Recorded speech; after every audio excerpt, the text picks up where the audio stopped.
Welcome to the Bayesian Conspiracy. I'm Eneasz I'm Steven Zuber. and it's just the two of us today. Small crowd. Yes, We are recording from remotely, but more remote than usual, Eneasz. that's true. I am recording from Lighthaven in Berkeley, which is the mecca of the rationalists, and it's really fucking awesome here. A true rationalist now. Yeah, You've not just visited, but you are currently residing in Berkeley. it's pretty awesome. I'm so happy for you, man. That's great. Yeah, I don't know if this is like everything in the Bay Area or if this is just like the specific place that I'm in Berkeley in Lighthaven, but it's everyone here is working on something. And like one of the first things people ask you is like, so what are you working on right now? And I guess I am. This is actually pushing me to get back to my novel. I started a second novel like a year and a half ago, and then just kind of put it aside for a while. And now I'm like, what am I working? I'm working on my novel. Darn it! And it's interestingly motivating and also really kind of intimidating because everyone's doing something out here, and there's just all this energy of like we're trying stuff, we're doing things. It's very different from Colorado, where it's not that people there are like lazy or anything, but it's very much more of a regular life plan. Like you go to your job and you do your best at your job, and maybe you work like at a research company or something, like you're still on the more or less edge of things, but it's still the go collect your salary, do your work, come back to your family kind of regular lifestyle. Whereas out here, it feels very much like there's no rules, there's no guardrails. We're just going headfirst and trying things. It's an interesting mindset, and I don't know if like this is how many places in the country are like this, but it just feels different. That's reminiscent of the small amount of time I spent in New York. But I think it was mainly just the fact that everyone was like very clearly and determined doing something every minute. It seemed like, Yeah. But I think it had much less of like what you're describing sounds like a young startup culture of like, no man, we'll just try it and we'll fail fast, and if it doesn't work, we'll just move to the next thing. I've got a half dozen ideas. And it is funny because you mentioned that just being around productive people made you want to be more productive. I think I mentioned this before, but it's been a while. That's the whole reason I went to university, like to CSU. Was the peer pressure of everybody. Yeah, people around me were doing stuff and I wasn't doing anything. I was like, well, all right, the answer to what am I doing can just be school, and that's a perfectly satisfying answer, kind of. Yeah. And it's I don't know. There's a fun element to just having excited productivity around you. So I'm excited for you. That's great. I think even like if you start to get into the suburbs, maybe it's just specifically like being in this center in the middle of Berkeley that it's like this. But getting into the suburbs, people are like, yeah, I'm raising my kids, man. I'm grilling this weekend. It's gonna be fine. And not this pressure to like, oh, okay, well, it's cool if you're not working anything. That's fine. Yeah, and I'm sure that there's plenty of people just being humans there too. But you're in a rationalist hub where people are there for a reason, Yeah, like you. I guess so. Yeah, it's pretty fantastic. Awesome, man. Did you want to say stuff about your recording from Denver, Colorado suburbs? I'm still I'm recording from my usual spot, man. Okay, cool. Well, although I'll be out there next month, so. Yes, we'll be doing some sort of one or two episodes of Bayesian Conspiracy excitement out there. We should definitely have some kind of just like event, walk up, ask us anything, we'll record it on the mics. Yeah, totally. Well, we had some feedback. We do have some feedback. Okay, the first piece of feedback is less feedback in so much as it is something that I saw on Less Wrong, which I felt compelled to announce. The name of the post is Cryonics is Free. This is a somewhat misleading title, but it did get me to click, so I guess it worked out there. If you live in Germany specifically, there is a place where cryonics is free. Huh. It's called Cryonics Germany. They have a cryonic storage facility for neuro patients. They will only do your brain, but as they say, for humanitarian reasons, these services are currently offered free. So if you live in Germany, you can sign up for that, and you don't let money stop you from getting to the future, That's awesome. Totally worth bringing up. And, just a gentle reminder that it's a big number, like 100K, 120. But with life insurance policy, it's not that much money in the US either. So Uh, Well, there's a secondary thing that is mentioned in that post.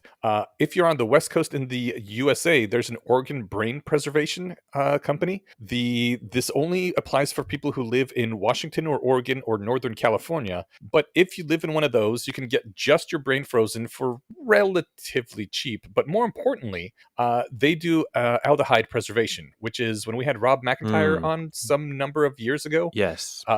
It is a different way to preserve your brain, which probably works equally well.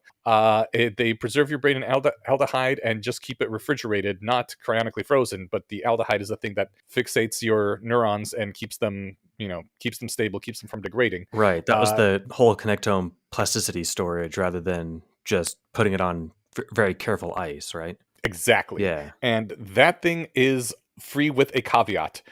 They will preserve your brain. They will not preserve the rest of your body or your head, just the brain itself, which probably is enough. And they will actually do that for relatively cheaply, depending on how close you live to their facility.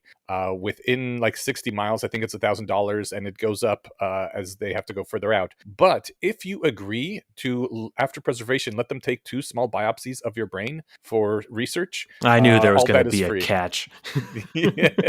Yeah, the whole thing is free. It's entirely waived. So it's aldehyde preservation, not cryonics, and there's 2 small biopsies which they say don't expect to impact your memories or your personality at all, which I mean checks out because we know people who've had actually significant chunks of their brain cut out due to Right. cancer or other You can get things. biopsies on a healthy, current brain and, not notice, but not be negatively impacted. Yes. So, So if you're willing to do that, you can have your brain, and you live in that area, you can have your brain preserved for free. That's the Oregon Brain Preservation, and we will drop a link to the Less Wrong post in our show notes, so anyone who lives in that area of the country or in Germany can maybe follow through and sign up to not die. that's awesome. Really cool. Thanks for sharing, man. Yeah. Were you thinking about moving out to Oregon or Northern California? No, but Okay. I wouldn't be opposed to dying there if it meant a free brain preservation. Ah. So, Oh, okay. Yeah. Like, how long do you have to be there before you count as a resident? right. Ah, Like that's if a I good just point. have to establish an address, Establishing an address can be very expensive. that's true. Maybe if I just had a PO box, would that slip under? So these are the kind of silly things I'll look into. But at the very Right. least, this is good news for millions of people. Mm-hmm. Yeah. Definitely. Okay. I have, so I don't know, this what was the term you used in old school season 1 Rick and Morty adventure? Right. I have a few just things I wanted to talk about from prior episodes before we got onto the main, just talking about stuff, which yeah, really does feel like our early double-digit number of episodes where we focused less on talking to people and just talked about stuff that we found online. Super into it. Okay. Well, the first thing was just like after having spoken with Daniel in our last episode, I don't know. I think we talked some more individually about it, and I thought about it myself. And honestly, the whole concept of having individual consciousnesses, like conscious thoughts that just spin up and spin down throughout the day in your brain, and that are unified in semi-unified in personality and in goals based on the fact that they live within this brain and within these neurons that are of this architecture that makes them extremely similar to each other. I first of all, I find that somewhat comforting. I'm assuming the people like Liam who fear going to sleep because it kills you, and who kind of deal with that with thinking, well, okay, but maybe I'm just not forming new memories when I'm asleep, but I'm still have continuity. And the people who fear teleporting because they're like, it kills me, and that doesn't count if I just start up on the other end. Like if you come to, I'm not sure accept is the right word. If this does turn out to be how consciousness works in the human brain, that it's not a single unitary thing that just keeps going, it's various thoughts that are conscious and that can merge and that can dissipate. I feel like that is extremely comforting, right? Because it just means that there's lots of conscious that spins up and spins down, and you're not always conscious, and that's fine. Yeah. I mean, I think we need like a more whatever research neuroscientist to give us a better grip on it. But my understanding is that it's not really much of a debate anymore that there are multiple running versions of you in your head right now. The popular examples of split brain patients being able to Mm-hmm. perceive stuff, but that's often unconsciously, but less subtly than like the kind of subconsciously I'm picking this up with my right eye and writing it down with my left, etc. Hmm. You can remove half of a person's brain Yeah. and they can still survive. Yeah. And it's, an old and classic thought experiment. Well, what if you put that half of brain inside of an empty skull? Hmm. It seems like you'd have two versions of you. Yeah. I think two different but tightly related versions. Yeah. And I think that just the fact that they're all connected, quite literally in one skull means that it is just one thing. But I don't know, Mhm. people, during your day, you feel like a different version of yourself. And I think that different parts of your brain are more active during different windows of the day or different emotional states. I think Mhm. that's just totally the way that it works. Yeah. And do you find that more comforting? Because I think I do. Just the idea that I don't have to worry about having this one unbroken consciousness or I die. It turns out that I'm a thing that arises and submerges, lives and dies a lot throughout any given day and any given week. I could Like, it's not that hard to spin up me again as long as I have my brain here and it's running. Yeah, I mean, I could see it. Do I feel better or worse about it going both ways? Because, like, yeah, on the one hand, what you said, it's reassuring that way, but on the other side, it's like, maybe the me that I like being most of the time is the amalgamation of all five components of me or something, right? Hmm. And if there was an interruption with one of them, I would be a distorted version of myself. Right. If somebody But took out a quarter of your brain. yeah. Given that I'm already willing to step into a teleporting machine, I think means that I'm not too worried about whether I'm five me's or one me. So I feel pretty neutral about it, but I like the idea. I don't know if it would actually alleviate the concern of anyone who didn't want to step into a teleporter, though. Like, because I don't think that they ever doubted that a version of them would continue. They just believe, I think correctly, that the version who steps into the machine would die. Yeah, but For me, once I'm you fine with that as long as I'm spun up somewhere else. right. I think if you are on this train of consciousness comes and goes over time, then going into a teleporter is really no different from going to sleep or even just spacing out for a while and then coming back into awareness. And Yeah, I mean that's what I that's how I pictured it. Yeah, that's how I picture it working for me. I maybe we'll have to have a longer conversation that just focuses on the teleporter thing, because I don't quite think I fully understand where they're coming from because I understand the very real belief that the one who steps into the machine on Earth will die and the one who steps out on Mars won't. But the subjective experience will be I stepped into this machine and stepped out of one on Mars. I mean, my argument would be that like the one who is on Earth dies is a thing that happens multiple times in the day anyway, and your brain keeps going and then just spins you back up again when you're needed again. Yeah, that's I think that that's true. I don't I know. think that they don't think that's true. Well, the ones who equate sleep with like little deaths, I think definitely do, but they survive sleep every day. I think those people would be willing to get in a transporter. Maybe. You know what? We should stop speculating about these people and instead ask one of them. Yeah, we can talk. We can talk with Liam again. I think we touched briefly on sleep and teleporters in one of our couple of episodes. So Yeah. I predict that he would definitely not believe that he dies and is reborn several times every day. well, we'll have to find out. Okay. We'll go straight to the source on that one. But I think the more interesting thing that I wanted to like, I'd like that comfort thing that really changes how it alters how I feel about a lot of things, in that I now have a more concrete reasoning for what was my intuition before, which is always really nice. Also, kind of makes you feel like maybe you're cheating, but hey, some people call it cheating, others call it technique, right? Um, but the thing that I think is more interesting about this is the idea that in the past people were just less unified in general, right? I don't know how true that is. We don't have the past people to talk to, but the concept that they were I hate to use the word schizophrenic because I don't think that's actually what schizophrenia is, but that they were less unified as single individuals. And I think that the focus that we have right now on all the social forces and even religious forces moving everyone to think of themselves as just one single being that is constant through time, and is concentrated within a body, like a soul, for lack of a better term. I think this is actually good for society. The belief in a soul or the update to no, we're actually this multifaceted thing. No, the belief in a soul, the belief that we're not multifaceted, that there is just one entity, because this makes it much easier for everybody else in the world to deal with you. Because no matter how many things are within your skull, there's only one body that everybody else is dealing with, and it is very helpful for everybody if that one body works fairly consistently, and they can predict by looking at the body, they can predict what the decision algorithm that is running that body is going to do.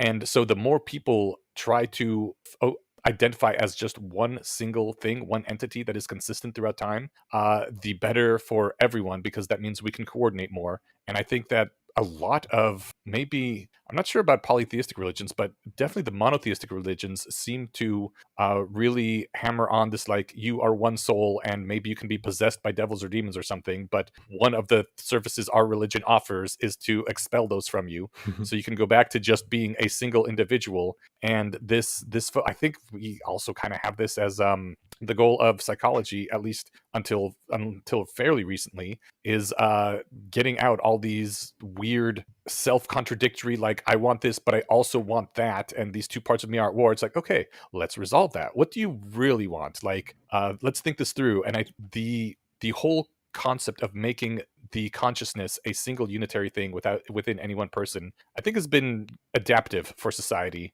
And I'm not sure, I'm worried about leaning too far away from that, because it might make it too difficult to coordinate the way we have. I mean, I think you're right that. Well, I guess I can see that argument. Haven't thought about it long enough to like take a side on it, but I think that there's like there's definitely a view where I'm dealing with the one and only Eneasz when I'm talking with you, Yeah. but I'm aware that under the hood you're operating on different levels, and I mean. Everyone's experienced this talking to anyone that they've met more than a few times, where it's like, oh, this is Steven after a couple of drinks. This is Steven on Right. drugs or sleep deprived. Like I'm Mhm. different versions of myself all the time, and Mhm. I guess I can see where it might be adaptive to feel like you're dealing with one person, but like I think just the fact is like everyone knows they're not. Like oh man, this guy's in a bad mood. He's going to be a bummer. He's going to be a drip at the party tonight rather than like fun. Mhm. That's just but he's not usually like that. That's something that people think about. Like Yeah, nobody's one person all the time, and but we still think of that as one person who's just in a different mood, right? yes, but I think that doesn't change with this kind of new framing. Like it unless we're able to like pull out the parts of you enough to where we know we're talking to which one. Yeah. Like I don't know. Maybe not the best analogy, but not the worst one. Like any meal with a handful of components, or rather any Mhm. dish, not a meal, because the idea is like whatever. If you've got a hamburger, it needs or a cheeseburger, it needs cheese, buns, meat, condiments, right? Mhm. Like if you take off enough of those, you no longer have a cheeseburger, right? Yeah. And so like if you're really made up of five subcomponents, if we chopped out four of them, it's no longer useful to call that what's left you. You're right. Yeah. It's something that was once part of something that made up you, but Mhm. it's not you anymore. Mhm. I think that kind of like how I might say, oh, this is a cheeseburger, but it's got whatever an Impossible Burger instead. It's like, yeah, it's very similar. We know what we're talking about, and it's you're getting the same thing, but in the analogy, I guess the Impossible Burger would be whatever Eneasz with the appropriate amount of caffeine or something, right? Right. So like, but it's still useful to have one handle for it. I think that's just another kind of thing of whatever the usefulness of labels. And Yeah. it's definitely useful to have one label for a person, but it's also useful to know that that label is just a label, Yeah. because I try not to be in bad moods, but I occasionally am. And like, it wouldn't behoove anybody to model me as that person all the time. Right. I mean, I think it's almost less so, because other people are always going to view you as a more or less one person, because they only see the one body, right? I think the idea is that 10,000 years ago, maybe people were less personally dedicated to making themselves as consistent and think of themselves as one singular soul as they are now. And that a lot of that work was due to religion pushing that sort of idea, which I think maybe we should be grateful for. I can see the merit in that. I don't know. Like I said, I don't think I've thought about this long enough to take a stance, but it's certainly thought Yeah. provoking. Yeah. Yeah. Which is, I guess, just the point of it. Yeah. Well, so there's one part that still doesn't land for me. How does this assuage the concern of anyone who'd step into a teleporter? Like, if they're already afraid of it, wouldn't they main? Why does the fact that they're made up of 5 people, not one? Why would that change? Oh, I think those are kind of two different things. The thing that makes you less afraid of the transporter is knowing that you die all the time and that your brain just brings you back up when it needs you. Oh, sure. Yeah, I think that's definitely So if you true. could, yeah, so if you can just move the brain somewhere else and then be like, oh hey, there's something that needs my attention again, you'll spin right up again. I forget the name of the essay, and I'll find it for the post to put in the show notes. But it was a Dan Dennett essay. Oh, Where Am I? That's what it was called. Mm, And it was just a fun intuition pump, like he always did. Of I think it was, if I remember correctly, you wake up and you're told, oh, your brain is over there actually, but it's wired to your body that we're talking to and that you're interacting with wirelessly. hmm I can't remember any of the specifics, but it really toyed with this idea a lot. And I think just reading that and having that make perfect sense to me when I hmm was during my formative years is what hmm made me like look at the transporter problem and be like, oh, this isn't a problem for me at all. Nice. So I'll find that, and maybe people who don't like transporters would think that this is ghoulish, not acceptable, or they'd find a flaw in it that I'm not seeing, or that I can't remember because it's 10 years ago. God, maybe 20 now at this point. But yeah, Where Am I by Dan Dennett. I'll find that and put in the show notes. Excellent. All right, moving on. Yeah. So I'm here in the Berkeley area, and I'm living at Lighthaven. And every Tuesday they have less wrong sequence readings. I went to my first one last week. There was either four or five sequence posts that we were supposed to read, and then we all break up into groups of like 5 to 7 people, and we talk about them, and it was fun. And then afterwards, we all hang out, like some big social mixer kind of thing. I was talking with Jen and her husband beforehand, a few hours before, maybe the day before. I don't remember exactly, and he is less of a fan of the sequences, in part because he says a lot of times it's just saying things in fancy words that are kind of obvious anyway. And Jennifer said, yeah, you know what? Like the mind projection fallacy, when you think about it, it's just a fancy way of saying other people think different. Like you think one way and you project all your thoughts onto everyone else, like, yeah, everyone's is like this, but it turns out no, that's not true. Other people think different. And what is even the point of having this fancy highfalutin term for other people think different? It's just there to make you sound fancy. And the weird thing is, like, she's right, but I needed that post and that term to clarify this for me. Like, ultimately, yeah, sure, I knew that other people think different. That's not a thing that I actually have to be told. And yet, not until I really read that post, laying it out, and had a fancy term for it, was it something that my brain could intuitively accept and that I could just model as part of my world. And I don't know, maybe that's why this is there, and these posts are for people like me, like us, who do need that sort of thing and can't just fully internalize other people think different, because it seems we need some sort of formalization. What are you thinking? I'm thinking a handful of things. So it's the mind projection fallacy, I think, is a way of saying that other people think different, but it's not just that, because people mind project onto not people. Mm. And I think that, at the base, under behind the curtain of all the sequences is getting people on board for AI, being able to engage in it thoughtfully and properly, right? Allow me to correct myself. I'm sorry. I think I was meant to be talking about the typical mind fallacy this whole time, rather than mind projection fallacy. I do agree with you about the mind projection fallacy. It's not just that. I think I was referring to the typical mind fallacy and just used the wrong word in the last 2 minutes. You know what? I was too. Because typical mind fallacy is that, like, I think this way, and so basically everybody else does too, right? Yeah. Well, this actually might help to illustrate my point. I think in a couple of sentences, like the mind projection fallacy is projecting one's own mental states onto the external world. Oh yeah, of course. This is what we talk about. This is at the root of probabilities in the minds, not in the territory, right? Mm-hmm. Our beliefs about reality. The mind projection fallacy is assuming that our beliefs about reality is reality, right? Yes, Right. that's right. And so then the typical Yeah, mind fallacy so I was using is the wrong term. well, but actually this is kind of why it's fun and helpful to have multiple terms, because like they're related, they're easy enough to kind of trip up, but no, they're highly distinct. And so yeah, the typical mind fallacy then is like assuming that other people's mental processes are like your own. Yeah. And I don't know. I mean, on the one hand, like I see the point of it's fancy words for something, but like I think you can also typical mind, like I said, not people. And when you should keep this in mind because it's like, oh, other people think differently. But if you're, I guess you don't really need the fancy handle to realize that, okay, yeah, the way that other people think is very different from how Claude thinks or something. Hmm. But I don't know, it's also fewer syllables.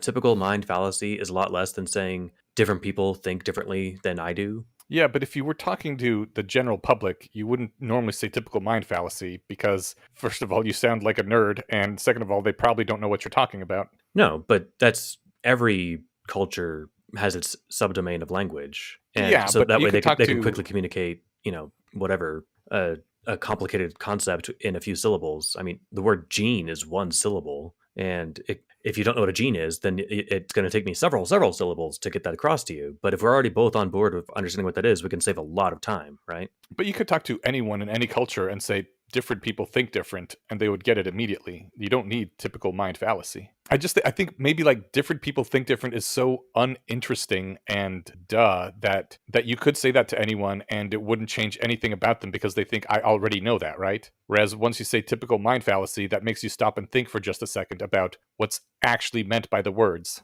That was the second thing I was going to point out is that giving it a name that includes the word fallacy, I think, because you could just acknowledge as a base fact, yeah, other people think differently than I do. But when I realized that it's fallacious to assume that that's true, just because of the way that my brain went through the order of becoming what it is, fallacy jumps out strongly in my mind. And Mhm. so, I might more readily forget that other people think differently. But if it points out, if I and have it pointed out to me or someone points it out for me that, hey, you're committing the typical mind fallacy, I'll be like, oh, wait, shit. Yeah, you're right. Let me reconsider and give it some like actual deliberate thought. Yeah. I think it's just easier to be mindful of what in my mind is because other people think differently isn't fallacious, or I guess the knowledge that other people think differently on its own isn't fallacious reasoning. The fallacy is I'm assuming that that they think like me and they don't, Yeah. and that's the important thing to keep in mind. And I don't know. I mean, Yeah, I guess lots of things if have you shorthands for them. I like the shorthand. I like it a lot. And I do think that it helped crystallize it in a way that just like you said, the raw, boring, obvious knowledge of other people think differently than I do. Like that's just always been true. You realize that as a small child when your parents don't agree with your reasoning or something, right? Yeah. Like to you, it's your reasoning of why you should get this video game is unassailable, and Yeah. yet it doesn't move them. So it's okay. Something's going on in their heads that's not happening in mine. But Right. Yeah, and other people think differently. A lot of people could answer like, "Yeah, because they're evil," or "Yeah, because that person is racist," or "Yeah, because they don't know these things that I know, which if they did know them, would change their opinions." Whereas typical mind fallacy really points to you're assuming that the way your brain works is also how other brain works, and you shouldn't assume that you are that everyone is wired the same way you are. It, yeah, it, it just it has an extra punch to it. it does. I'm going to try and convey this thought without using the words typical mind fallacy, and it's going to sound really convoluted, which will illustrate the value of the shorthand. Like, there's been experiments done where somebody would tap a common song, Twinkle Twinkle Little Star or Happy Birthday or something on the Mm, table, hmm. and they would ask they would have somebody else guess what song they're tapping, and the person doing the tapping would assume I forget the numbers, but it was some surprisingly high rate, like well over 50%. I want to say 70 or 80. That they'll get it. This is obvious, but Hmm. it was like 5% that people would guess it right, or not guess it, but they Yeah. could detect it, and Mhm. this is because that they were operating under the assumption that not Like when you tap it, you hear the pitch in your head, but when you are the person hearing the tapping, all you get is the rhythm. You don't have any of the pitch. exactly. And without that, it turns out that that's a crucial step. But you're missing that as the person knowing hearing the rhythm or the pitch in their head.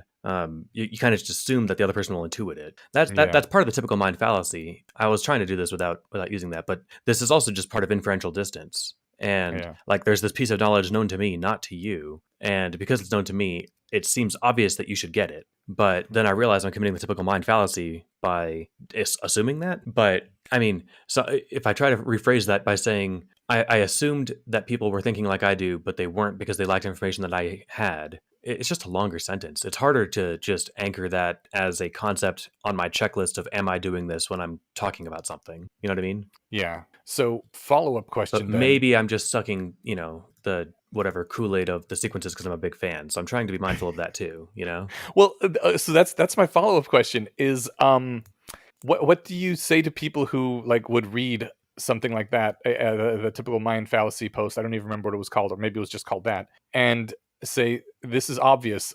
Different people think different. Like, why do you guys care so much about this? What would one say to that? Um, Like, it I certainly wasn't obvious to me before I read the post, I and mean, I think it does do work. And are they just missing that? Are they? yeah, I think just having, like there's all kinds of shorthands that we have to talk about other people's states of mind versus your own. Like the Maybe they're typical minding me, where they think that this, since this is obvious to them, it should have been obvious to me before reading it. honestly that might be part of it, but like the thing is, again, some part of you understood that other people think differently, but having a label for it helped crystallize that, like helped articulate that knowledge, right? Yeah, and Um, think and made it more systematized in how they think differently, rather than just they think differently. It's like these are the specific ways in which our models go wrong. right. A great example is the fundamental attribution error, Hmm. where we assume people's behavior is indicative of their personality, really in every instance. But for us, we know the story behind our behaviors, and thus it's not we don't ascribe our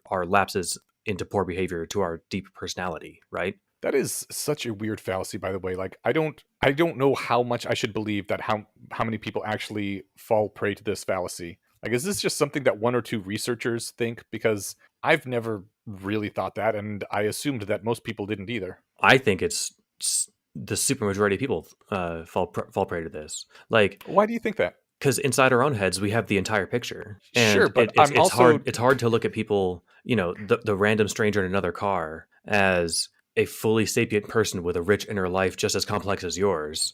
well, no, that's the thing. It's not. Like, the reason I think I don't fall prey to this is because I'm not retarded. Like, I know other people also have motivations and feelings and stuff, and also I know lots of times I'm being acted upon by outside forces. Like, it just, this never occurred to me as if this is a thing that would be common. And the fact that researchers say, "Oh no, this is common. It's a fundamental, it's a common fallacy." I'm like, are you sure? Because I kind of think you're just making shit up to make the normal people sound like idiots. Well, you've successfully called me retarded. I No, no, apologize.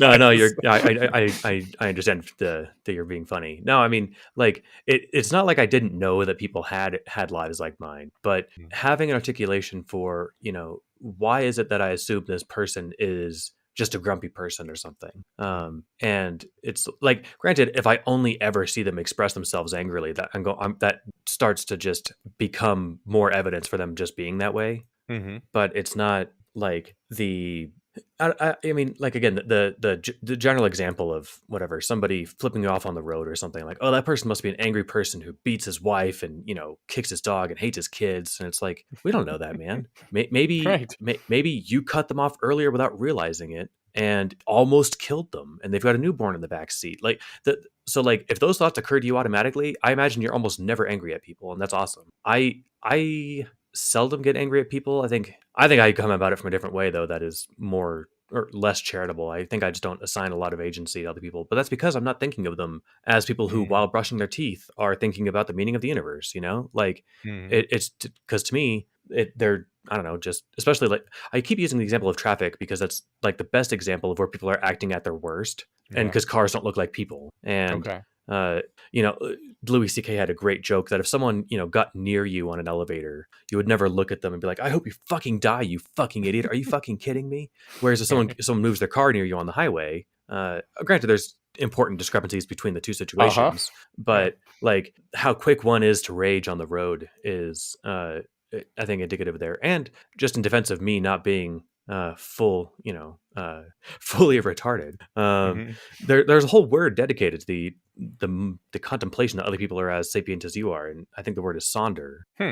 And I bet that existed before they came up with the fundamental attribution error. Okay. Somebody could do a quick Google, but like the fact that we need a word for this phenomena, are you really just doing this all the time? You see somebody, I don't know, scrolling on their phone on the train or whatever, and you have this immediate intuition that, man, they are just as complicated and as rich as I am, and if only I could see inside their mind, it would be just as beautiful and twisted and whatever, not twisted bad, but like twisty and labyrinthian as mine. I mean, that's not like what I specifically think all the time when I look at people, but yeah, that's my default way of interacting with other people. I've actually been updating in the other direction in recent years, where maybe it's because the median personality that I interacted with was fictional due to my reading, and I had a lot of complicated, interesting, like seeing into people's minds interactions when I was forming. But over the last few years, I've really had to update hard towards the median person is actually not nearly as intelligent as I had thought, and especially when they're overcome by certain emotions, I've been modeling them as too complicated and too nuanced. And using more simple models is often better, which has been, kind of disappointing, but it is the world that we're in, I guess, and I can bear it because it's already so. But yeah, I had always more or less assumed everyone's complicated and nuanced, and treating them like real people. Well, so like the thing is I do that and I know that, but I think just having a handle for being able to point at and be like, oh, this isn't indicative of their true self. This is just them in a mood or something. Hmm. I think just having a handle for that was just as useful to me as having a term like typical minding, right? Okay. Yeah. Because yeah, I never ran around believing I was the only one who was conscious or having thoughts and Right. experiences, but because I can't see them in other people, it's just a matter of imagining that they're there, and they are almost certainly, Mhm. but it's just I don't know if I'm repeating Like my myself or default conveying this. imagination was just that they are people with all those things inside them. I mean, it was never my default that they weren't. It was just like the Right. thought. The way you act without consciously thinking of it. Right. And so, Right. I don't know. I mean, I'm trying to because I am an empathic person who thinks about other people and what makes them happy and stuff. But it's like I don't know when I'm ordering coffee, like in a way, the person I'm talking to is just a coffee machine, right? Hmm. But I don't treat them Hmm. like that. I treat them like a person, ask how they're doing, and I listen to their answers and I am engaged with it. But I don't know. I mean, mostly the interaction is so brief, you can, you don't have to think about them or treat them in any sort of way. But if something were to happen where they were having a really bad day behind the counter, like I wouldn't think, oh, this person's an asshole. My default would be like, wow, something's going on. They're having a bad day. That's Which is the good. opposite of what the fundamental attribution error says that I would do, right? Which is why I always thought this fallacy sounds like some bullshit that some person made up so that they could have a paper that they publish. I am just I'm trying to remember back to my adolescence and how I thought of interacting with people because so like maybe this is tell me if this is a good example. Like I was occasionally bullied as a youth. I assume Mm, my bullies are assholes who are just mean and whatever. And now looking back, it's easy to assume that of course if mean and asshole mean anything, it's not unhelpful to describe these people with those terms. But like yeah. they were prey to the same forces of nature that I was, and Mm, they just happened to be a bit bigger and stronger or with more aggressiveness or something that let them be the bully instead of me. But it was all the same social hierarchies that every terrible that the whole terrible dynamic that every kid has to live through.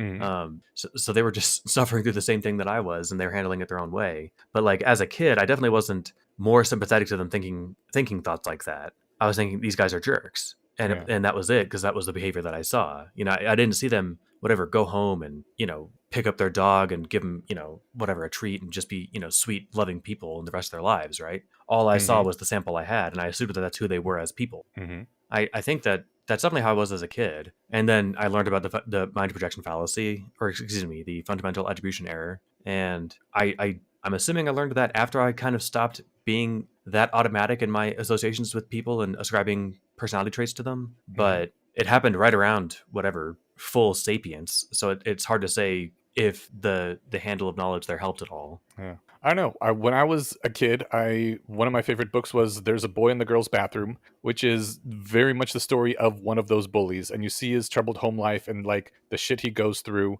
And also, my mom always told me if people like that, they're having shit lives. There's something going wrong with them. So I gave that charity to the awful people, and honestly, in retrospect now, I think I was being too charitable. And maybe it was good for my development to think of them that way at the time. But like ultimately, the thing that is really important is they're being assholes to other kids in school. And they're degrading the lives of those other kids in school. And quite frankly, it's not my job as, the kid that's being picked on. It's not the job of the teachers to go around and make this kid's life better and talk to their parents and solve all the world's problems. Their job is to protect the other children in the school, and that kid should be taken out of there, and maybe the other kids should gang up on him and beat him up or whatever the heck it is. The issue is the problem of this kid needs to be removed, and the fact that he has a shitty life is kind of inconsequential to what needs to be done. So I have a very hard time giving up the idea that it is good to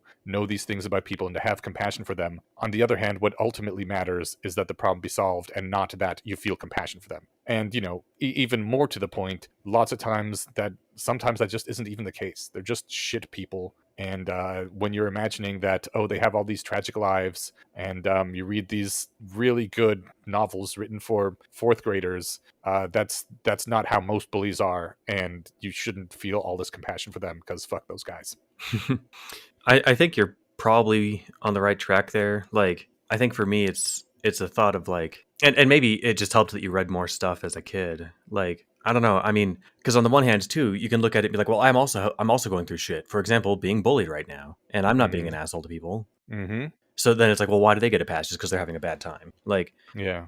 I don't know. But all this falls back to I think that having shorthands for things is a Right. nice way of flagging it for yourself and having people in your community flag it for you. Like the mind rejection fallacy is a similar number of syllables to saying other people think different. So it maybe doesn't save that much time, but or excuse me, not mind projection fallacy. Typical minding is a similar number of syllables. So like you're not saving a lot of bandwidth there. Although it is worth pointing out that like I guess you could just change the sentence to say robots don't think like you do. Yeah.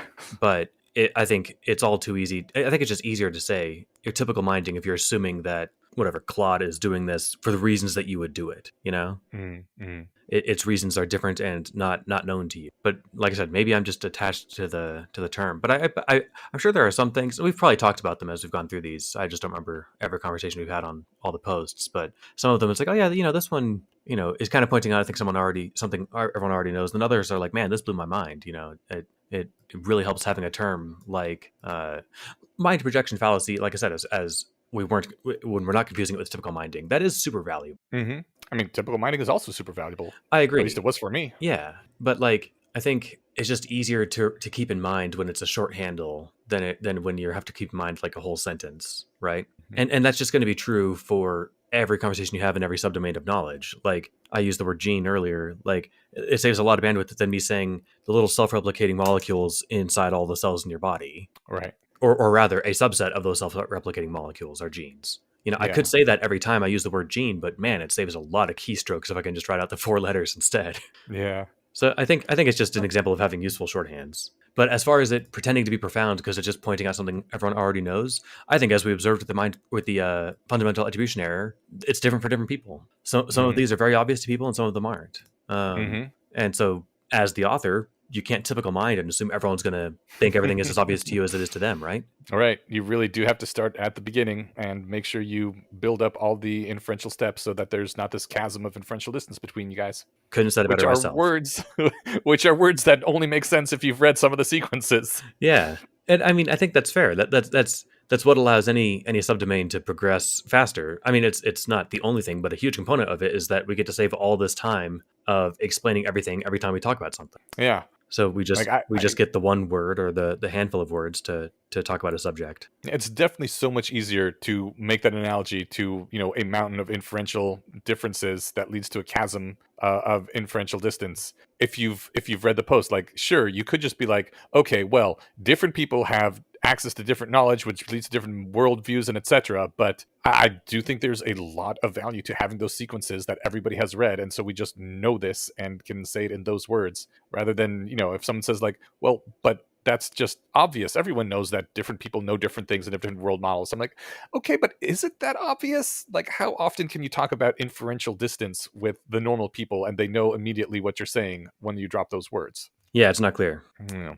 So I definitely think that, well, obviously I think that the sequences are doing a lot of good work because I'm one of the people who loves them. Yeah, I mean, same here. But I think we kind of hit it on the head that and maybe this just isn't true for Jen and her husband. Maybe they just crushed at all of them. But I'd be Mhm. curious to know if they found any that like, oh yeah, no, this one was useful, and you could be like, oh, that one, I didn't really need that one's help. I already kind of knew that. Mhm. And I think I said it backwards earlier when I had said that Yudkowsky, when writing these, he couldn't assume that everyone knew what he did or thought the way that he did. So he's like, let's just cover everything. Mhm. And that seems to me like a really good way to teach something because then Yeah. that way you're hitting a much bigger audience. I would assume it's much more along the lines of like when you keep hearing a bunch of people You know how when you first go to college and you keep hearing about this one anime and it's the best anime ever, and everybody keeps saying how great it is, and eventually you get just to the point where like, all right, you know what? I now don't want to see this anime because no people will not stop talking about it, and I'm so over it without even having seen it yet.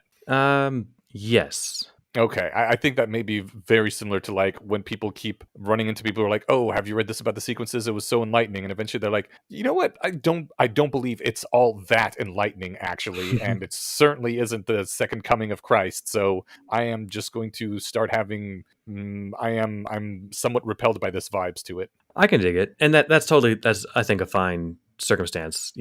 I try not to overhype the sequences, but Hmm. I do think that they have value, Yeah, and a large part of it too is just like when you find it in life. Like it's hard to say who I'd be now if I hadn't read these 15 years ago. But 15 years ago, me really liked reading these and was learning a lot and was enthusiastic about it. hell yeah, And so I wonder who I'd be now without them and if that person would find them interesting. But I yeah. can't really run that counterfactual. So All right, yeah, but that is really fun to think about. alrighty.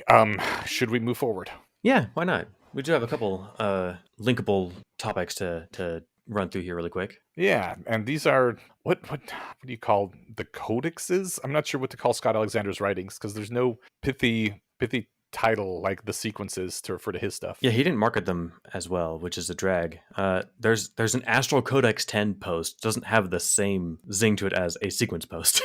Yeah, exactly. And I don't think it's like a marketing thing. Like Eliezer never really marketed them as the sequences. They were just a whole bunch of blog posts that you would read in a sequence to get to the point. Maybe. Well, I guess the other thing that ACX is doing differently though is that it's Oh, not there is no sequence. right. It's just this is the thing that's catching my fancy when I wrote this essay. Yeah. So like what Yudkowsky did was a project of sitting down every day for basically 2 whole years and writing out something along that was all leading towards a goal. Yeah. Scott Alexander just happens to be able to churn out an amazing amount of interesting content that is often completely unrelated to the thing he wrote 3 days ago. Yeah. So yeah, I would say there's an ACX post. Yeah. So this one, this isn't even an ACX post. This is an SSC post way back when it was Slate Star Codex. I think both of these were actually 2013 and 2018. Oh, when did the doxing happen? Right around COVID. Okay, so yeah, both these are SSC. I kind of, since they're all I think of like findable on ACX, I just start calling it that now because Yeah. otherwise I get tripped up in my own head. So It was only roughly in the past 6 months that my head finally flipped from thinking about SSC to ACX. It took a while. oh good, it's not just me. Yeah, well, when your priors are that ingrained, it takes a lot of evidence to realize that it's actual. The term is ACX now. Well, there we go. There's a callback to typical minding in there somewhere. And it's interesting because you should be able to, like, the official name has just changed to ACX, right? That is the almost infinite strength evidence. If we were perfect Bayesian rationalists, wouldn't our brains immediately flip to thinking of it as ACX rather than SSC? And yet that didn't happen.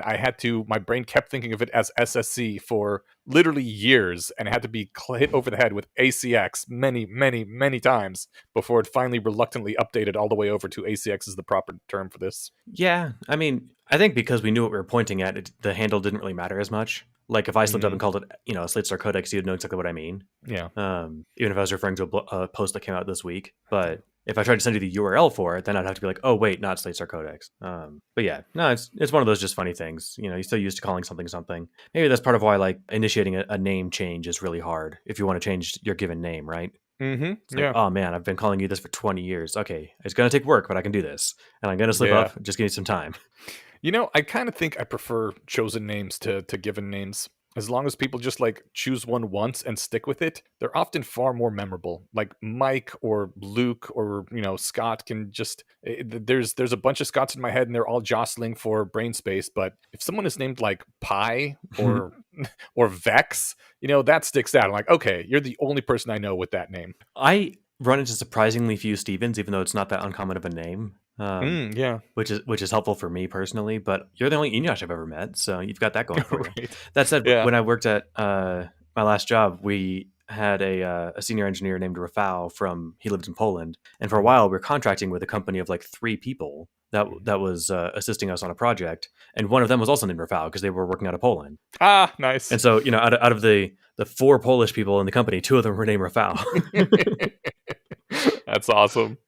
So So it didn't quite help in that case. yeah, I imagine that if I had more Polish friends, I might know another Eneasz. So But it also like it helps so much in terms of like because often the chosen names are more they aren't names, they're more like things, right? right, And I just keep thinking back to Three Worlds Collide. Like, of every book I've ever read, extremely few of them do I remember the names of people. Like, sometimes even while I'm reading the book, because I used to go to a book club every other week back when I was living in Denver, and we would talk about the book, and I would often refer to, like, the main character person to a book that I'd literally just read a few days ago. right. You're still But holding the book, and you're like, yeah, the protagonist.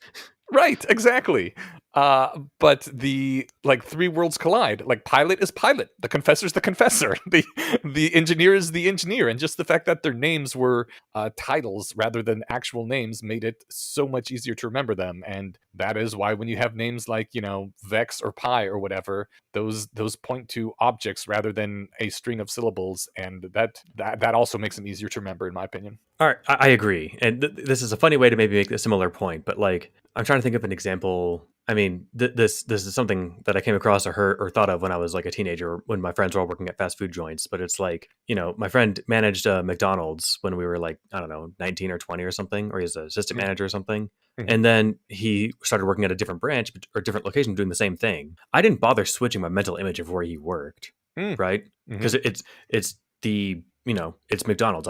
They're all the same to me, right? Yeah, So it's like, that's kind of the point of a McDonald's. right. But from the inside, they're different. They even look different from if you just step in, not even behind the counter. Yeah. But it's just like, I'm not going to bother changing any mental handles for like your place of work, other than unless I have to pick you up, like it doesn't make any difference to me. It's the same as far as I'm concerned. Yeah. But yeah, so kind of the same thing. Cool. But yeah, so Slater Codex versus ACX. We've made it pretty far into these two posts.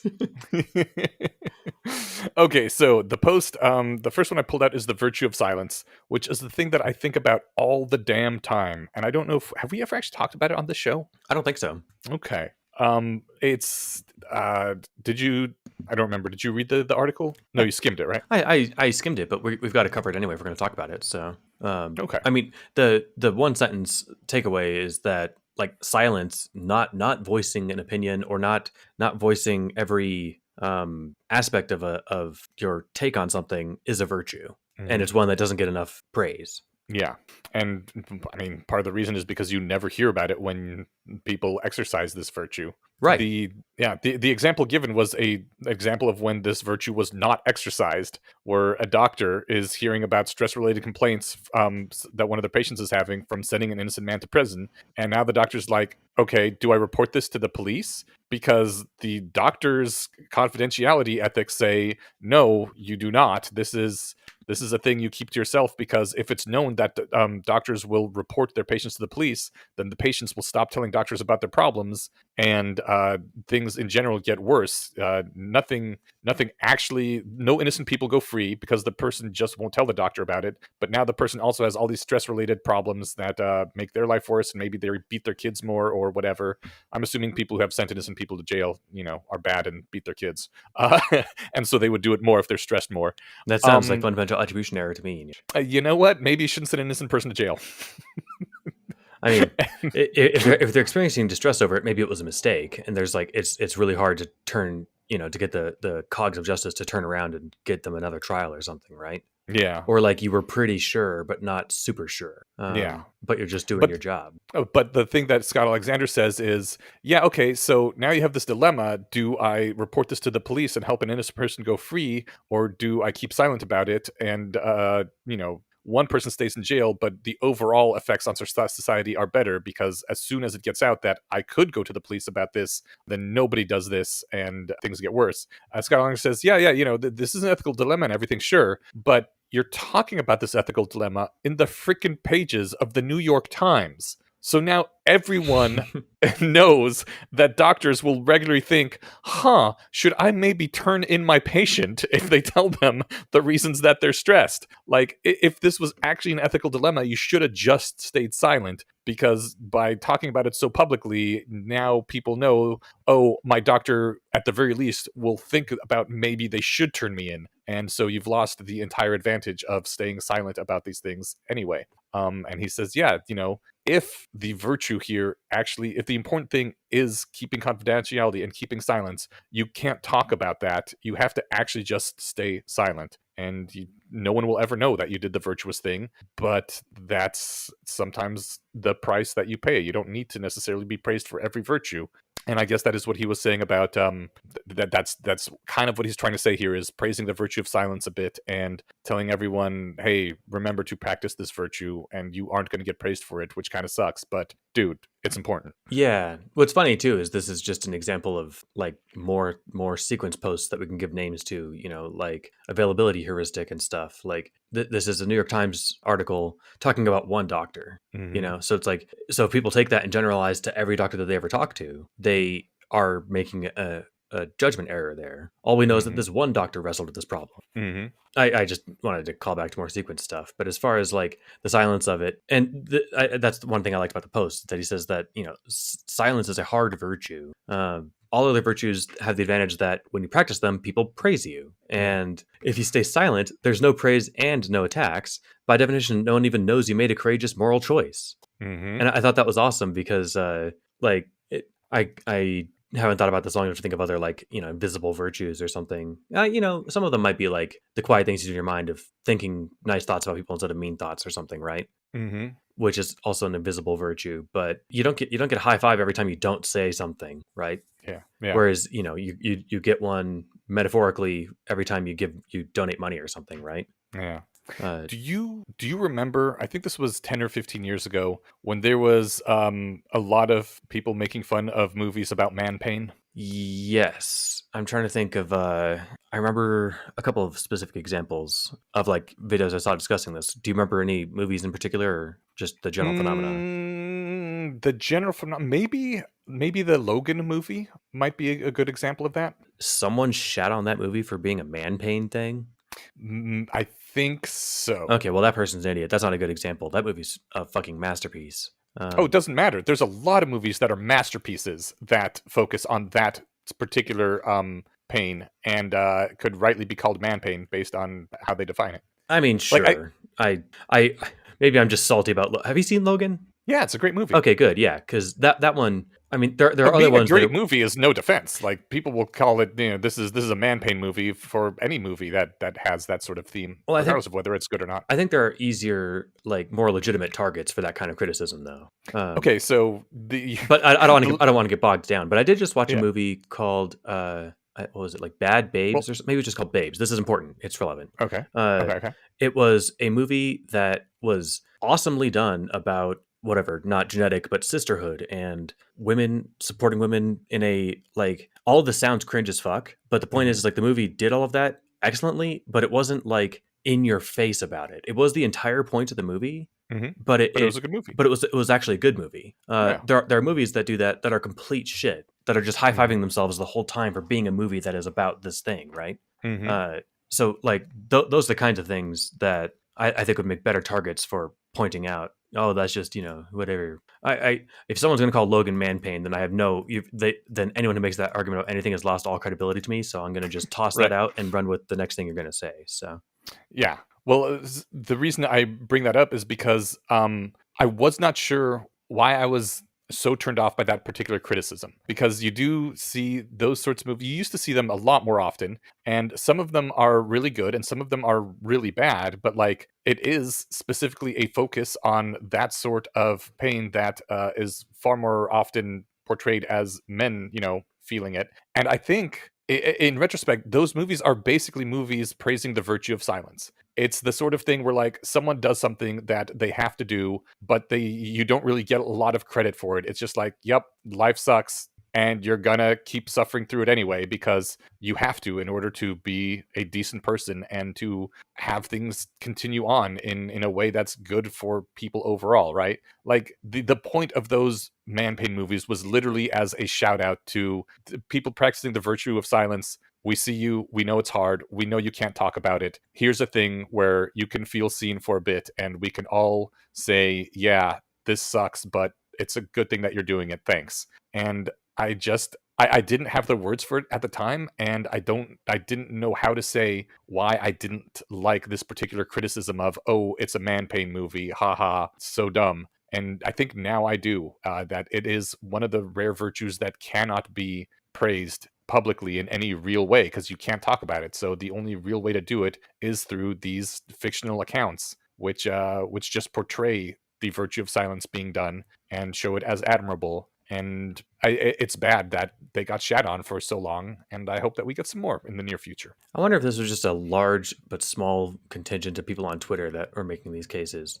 And I think I'm just hung up on Logan because I rewatched it recently because I rewatched Deadpool and Wolverine, and that obviously the Logan movie comes up in that. But like a good example might be Ken in the Barbie movie, right? Mm-hmm. Like that's definitely like, oh, man pain. Look at how sad he is because she doesn't like it, man, right? Yeah. But to pretend like that's the point of the character is completely missing it, and that's why that would be my that's my articulation of why I don't like that criticism. It's like you're missing the whole reason that this character exists. All right. And if you're just going to be like, oh, boo hoo, look at the guy having all these stupid little struggles or whatever, you're just missing the whole point. Yeah. If that's your takeaway, it's like, did you watch the same thing I watched? Mm-hmm. Maybe I'm typical minding, but I feel like you should have taken something more away from this than what you did. Yeah. So your thinking is that I want you to rearticulate or maybe just restate your takeaway from this on how it was this relates to the virtue of silence. Well, that's not the main thing I was wanted to say about this post. You just wanted me to restate the movie thing in particular? Yeah.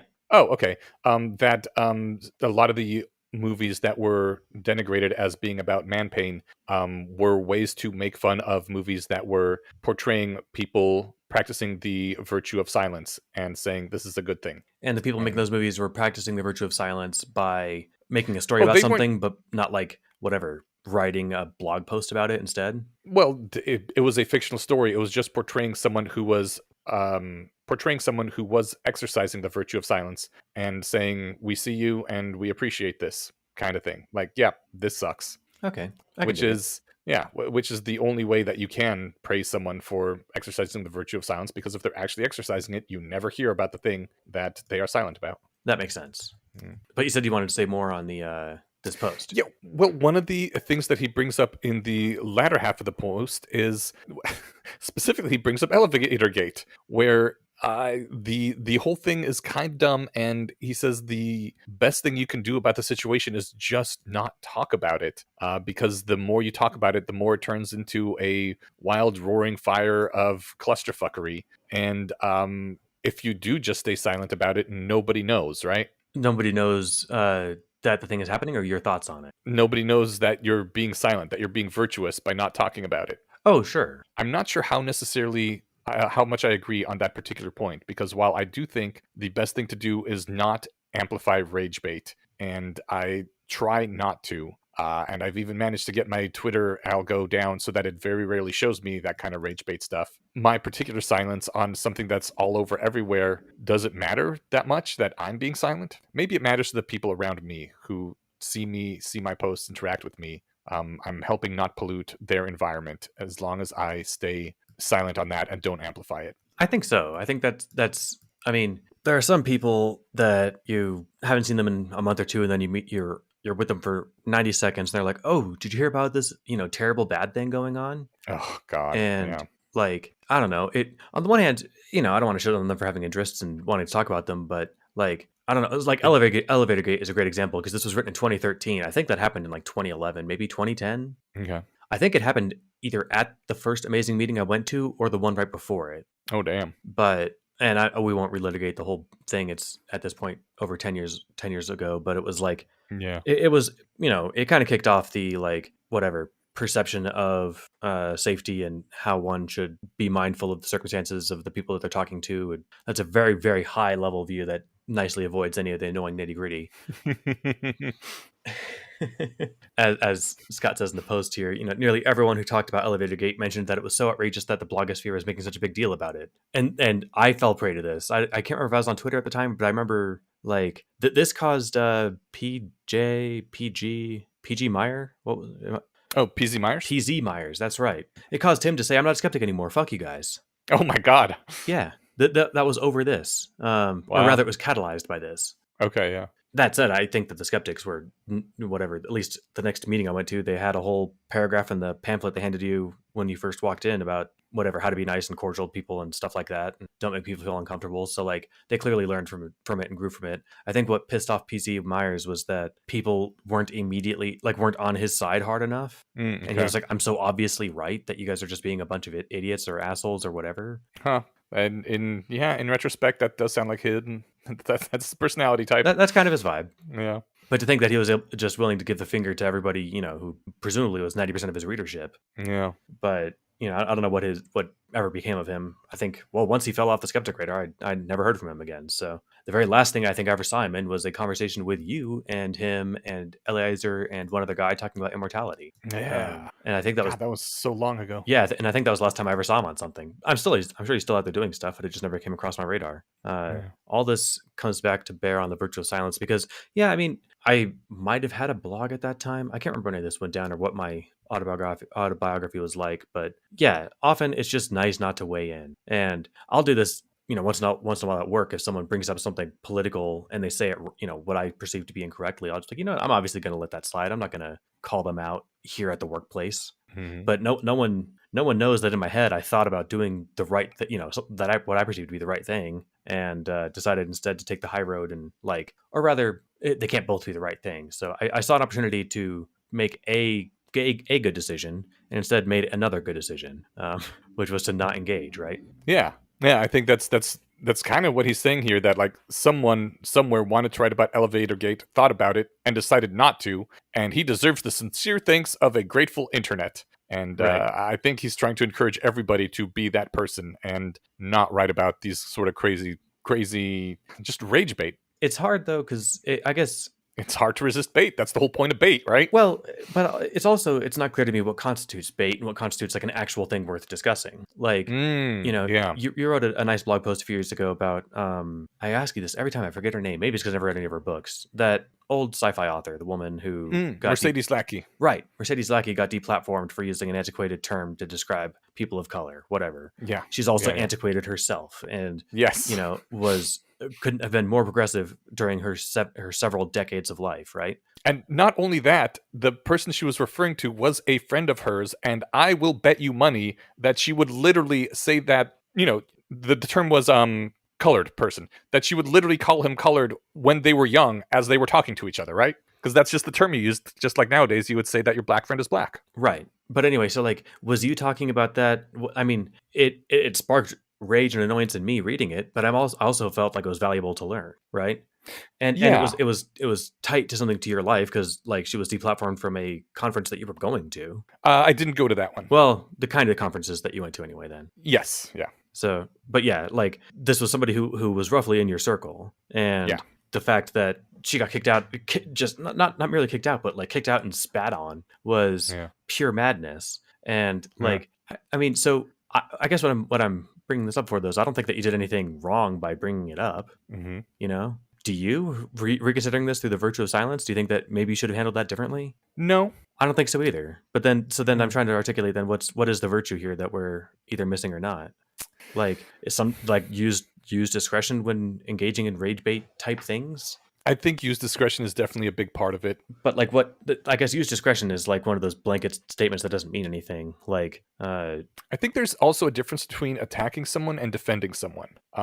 I feel very much like I was trying to say things in defense of her, that she was treated unfairly by malicious actors, and I think that is much more excusable, much more reason to speak out than if you're trying to attack somebody for something. Yeah, I agree. I think that's awesome, actually. I guess Elevator Gate is a great example because a lot of the inflammatory and pissed off people were also defending people in that situation as well, right? But I do think that might be just a great heuristic to have of am I making things, am I attacking somebody or defending somebody? And sometimes you're legitimately attacking somebody who needs attacking, and other times you're defending somebody who maybe you just think, hey, maybe we're being too hard on this person, right? Yeah. But am I likely to escalate the situation or de-escalate the situation? Maybe. But sometimes escalating is worthwhile. It is. Yeah. So I think that there's like with every virtue, a golden mean, right? You don't want to be quiet about everything that could be a hot button issue, but you also don't want to be the one person who will never shut up about stuff. Right.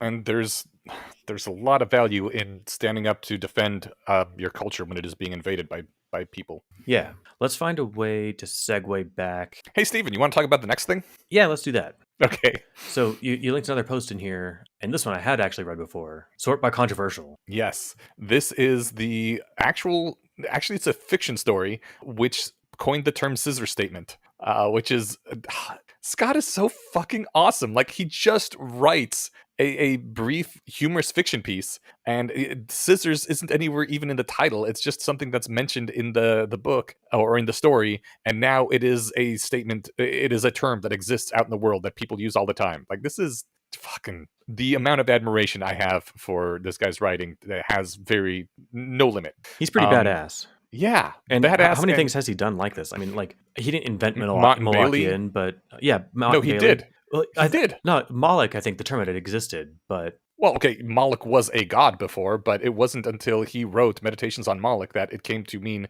this race to the bottom dynamic. Well, that's what I think he was quoting the Ginsberg poem a lot in that post. But the Ginsberg poem wasn't about that. That's true. So that's what I meant, is that he didn't invent the word, but he gave it its new thing, and that became its and I think things again like Mott and Bailey.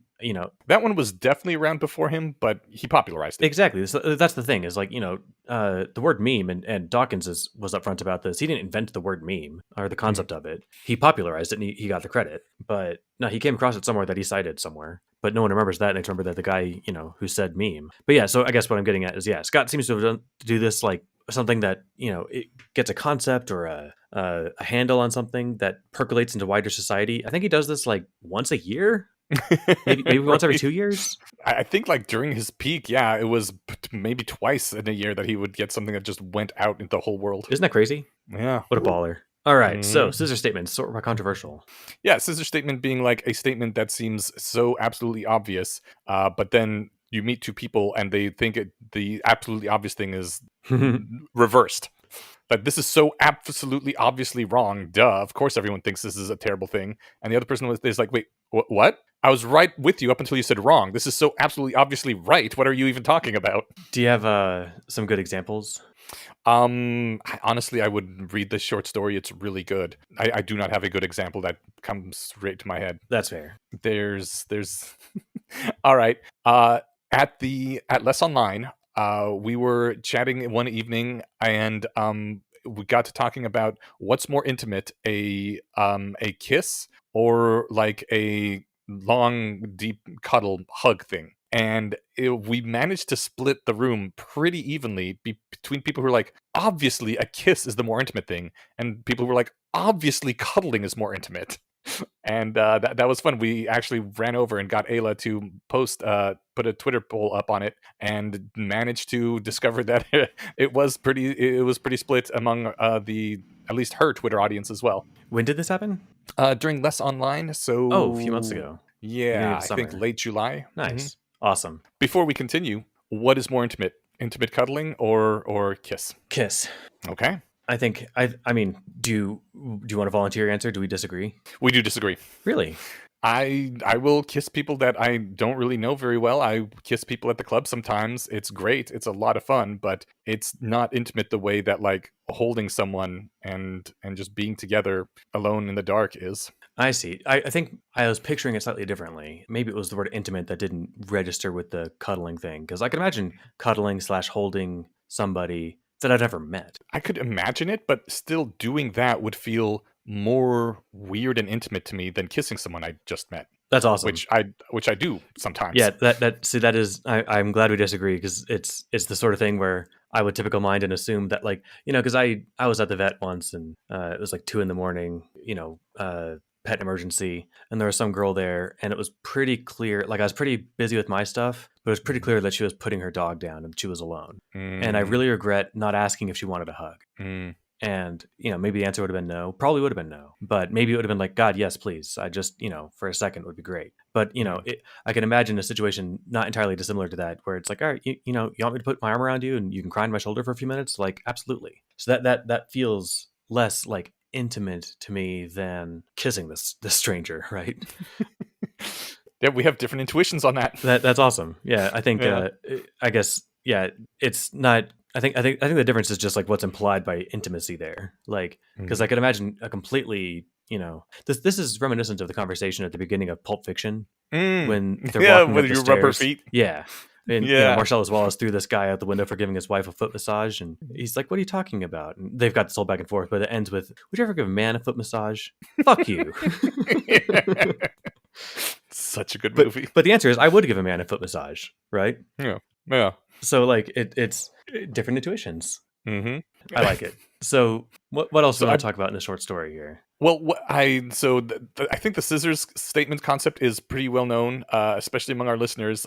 Bringing it up as a refresher in case in case people aren't familiar with it. But like, I see more and more memes now, which to me are very obviously jokes, but are posted by people who are think that it is serious and are like, "Oh my god, can you believe these fuckers?" I have two. The one that just popped up a few days ago was someone posting on Twitter, the new most important equation in the world is E equals MC squared plus AI, which acknowledges the importance of artificial intelligence in, blah, blah, blah, etc. And I'm like, haha, good joke. And there's a bunch of people quoting it being like, this guy, I can't believe he didn't even understand a little bit about the equation before he posted. Like, well, do your research, man. And I'm like, I think it's a joke. But Did anyone? I mean, I guess this is just one of those internet things where like, how was that perceived as not a joke? thought that it was dead serious and took it as a serious tweet. And he's a smart guy. We know him. He's, we respect him. I think that people who would push back on like, this guy just didn't get the equation doesn't understand that they're clear. I mean, I would have to think that it seems on its face clear that like, Right. because we know what E, M, and C all stand for, and we know what A and I stand for. These are not so like that's a category error to even have them in the same line. Exactly, and therefore a joke. Yeah, and so like I think that person who wrote that was just being funny, and if someone didn't catch that, like that it was a joke, I think the only reason that they could say, "Oh, that person must not understand the equation" or something, would be because they thought the person wasn't joking, right? Right. And well, I mean, that's the part. Do you think the guy is joking? And I think it's very obvious he's joking, and there's other people who think it's very obvious he's just a retard. Oh, well, I guess I find myself in the first camp, and this is one of the delightful things of scissor statements, where it's like, it's so obvious to me. How are you missing this? Yeah. That's a lot of fun. I mean, and I only have the context that I've gotten in the last 2 minutes here, right? So like maybe there was more to it. Maybe this person doubled down on the joke and whatever in a follow up tweet or something and said, "No, man, I mean it." And like that's like, okay, then I guess I'll take you at your word for it, since you've now whatever double down on this. Maybe that happened in whatever. But but you can double down as a joke too, right? But at some point, then it's like, how many times I can double down before I just actually start believing you? You never give up. What do you mean when you're doubling down on a joke? Yeah, on a joke. Never give up on the joke. Commit to the bit, my man. Well, right all the way to the grave. Right up until people start thinking you're being serious. Then it's even funnier. That's when you really start to commit. Maybe. It depends on the stakes, too. I wouldn't want to be out or whatever, revealed as a complete moron just because I thought that this was funny and no one else thought it was funny. But the harder I committed to it, the more funny I think it would be, because it would reveal that all the people who believe me are morons, right? I suppose so. But yeah, no, that's a good example. I have another one here where I saw this posted on Facebook by someone who I know is relatively intelligent, although mind killed, which I think is the real problem here, is that even people who are very intelligent can be mind killed on political issues, and this is one of those capitalism will destroy us all type of people.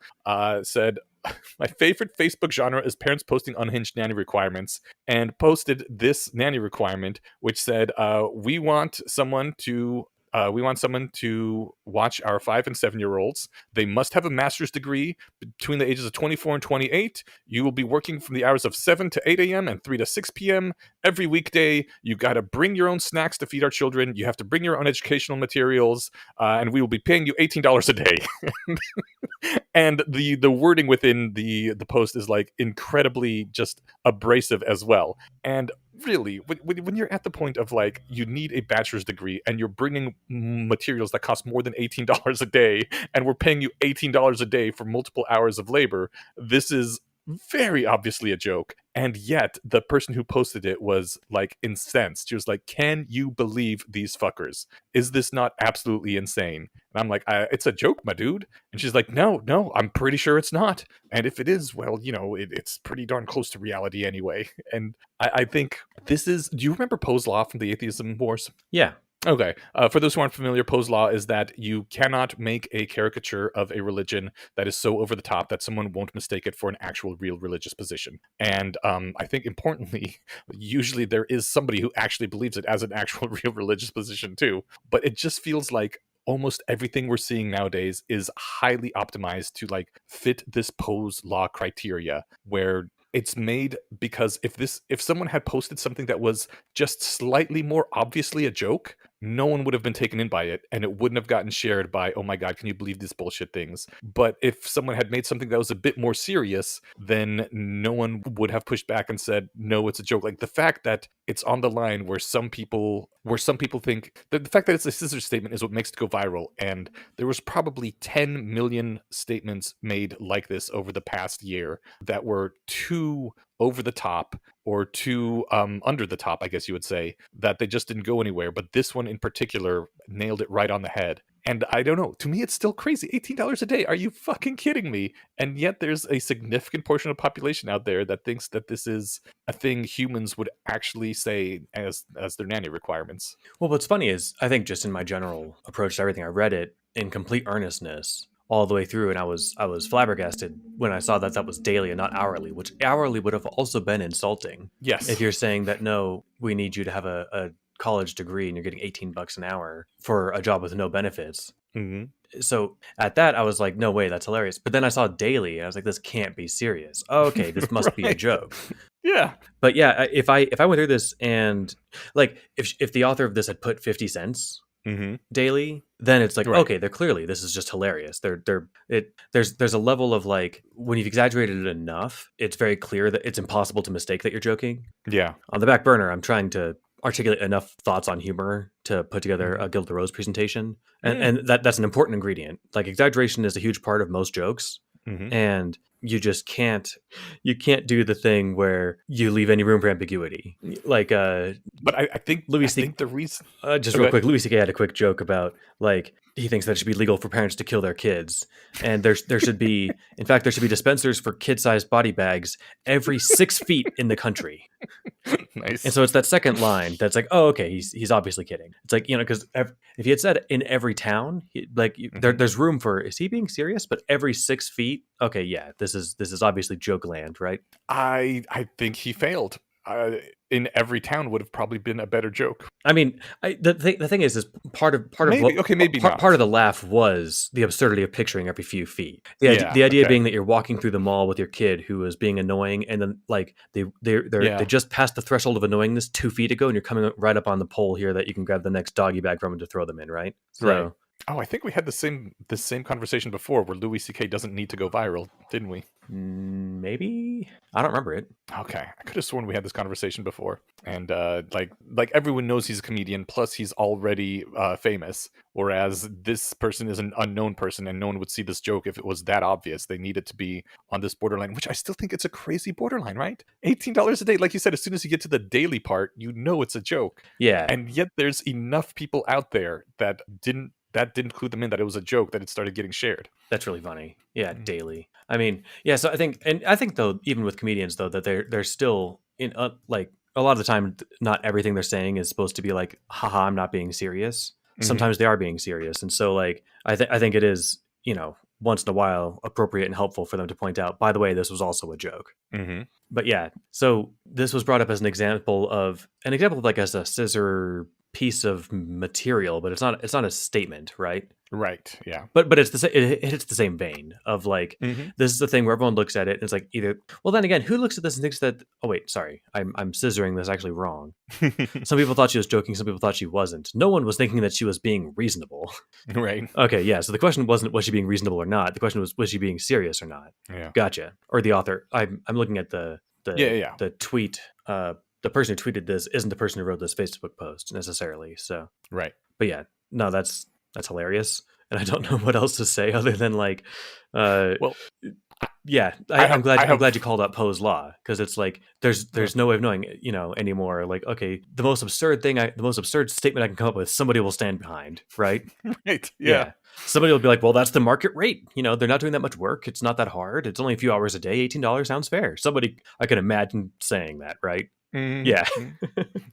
So this leads me to my final statement, which is all this thing was building up to. We've had a lot of talk recently about philosophy, and it's no secret that Eliezer thinks philosophy is kind of a diseased profession, and I'm certainly on board with that too. And I think this is an example of how I think philosophy has gone wrong. It feels like all of modern philosophy is basically this kind of Poe's law shit, where somebody has to find just the right way of saying something that makes half the people say, well, obviously, and half the people say, well, obviously not. What the hell kind of bullshit are you smoking?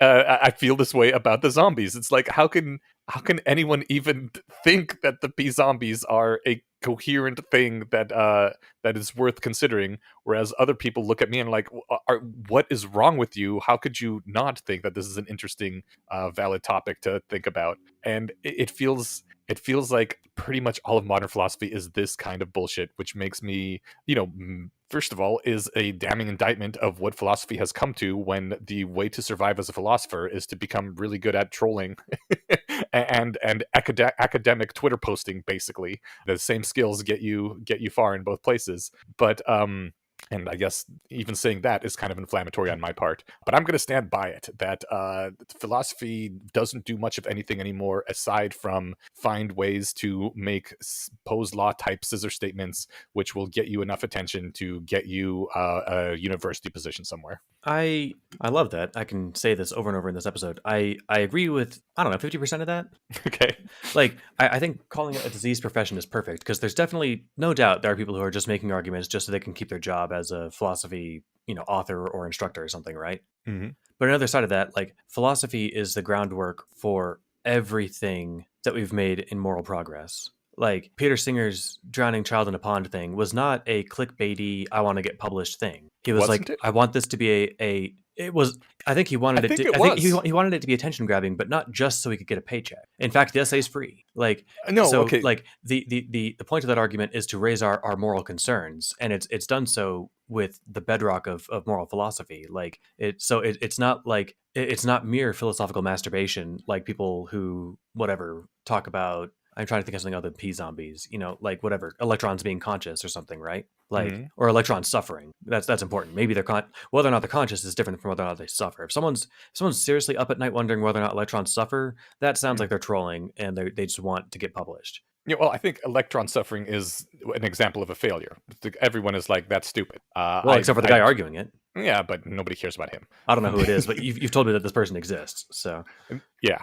I don't think that's a very good. The electron suffering isn't a very good Poe's law scissor statement kind of thing. Whereas Peter Singer's drowning child analogy much more is. I think a better example of what I want to hear why in a second, but maybe we can agree on this example, and then we can circle back to the drowning child in the pond. Maybe Will McCaskill's futurism is a scissor statement that we can more readily argue. Where some people are like, obviously, the premise is, there might be a million times more people in the future than there are now. Their moral value is only distant to us in time. And if we're going to Mhm. say that distance in place doesn't matter, as many of us agree, why would distance in time matter? Therefore, we should place an enormous amount of weight on how our actions might impact the distant future. I think that is much more of a scissor statement than you should help this drowning kid in the pond as an intuition pump. Well, no one argues that you should help this drowning kid in the pond. The sleight of hand is where that means if you have $2,000, you're a terrible person because you haven't already spent that That's saving kids across the world. I think you're giving Peter Singer not enough credit. It's not $2,000.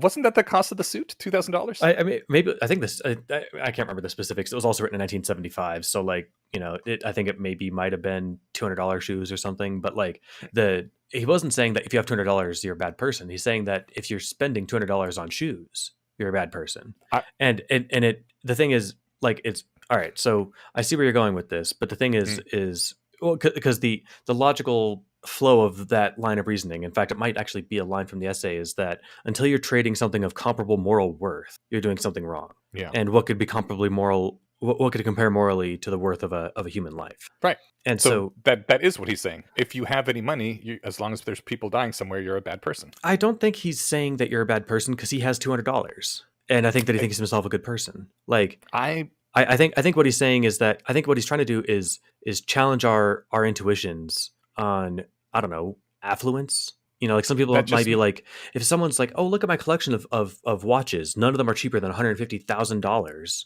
I think that's disgusting. Like I don't think it's cool that they have an expensive hobby. I think it's, in a world where there are people who are dying of thirst and starvation, the fact that you have $2 million worth of timepieces that are worse than the $20 watch I can buy at Walmart because mine can go underwater, like that to me is morally monstrous. I think that's kind of what he's getting at. I think we both have a pretty darn expensive hobby in that, as first world educated people, software developers, our time is worth a whole lot of money, and we blow it on, podcasting. So we have a hobby that maybe isn't $150,000 watches expensive, but it is an expensive hobby. Well, except for no one will be paying me to write software code to write code right now.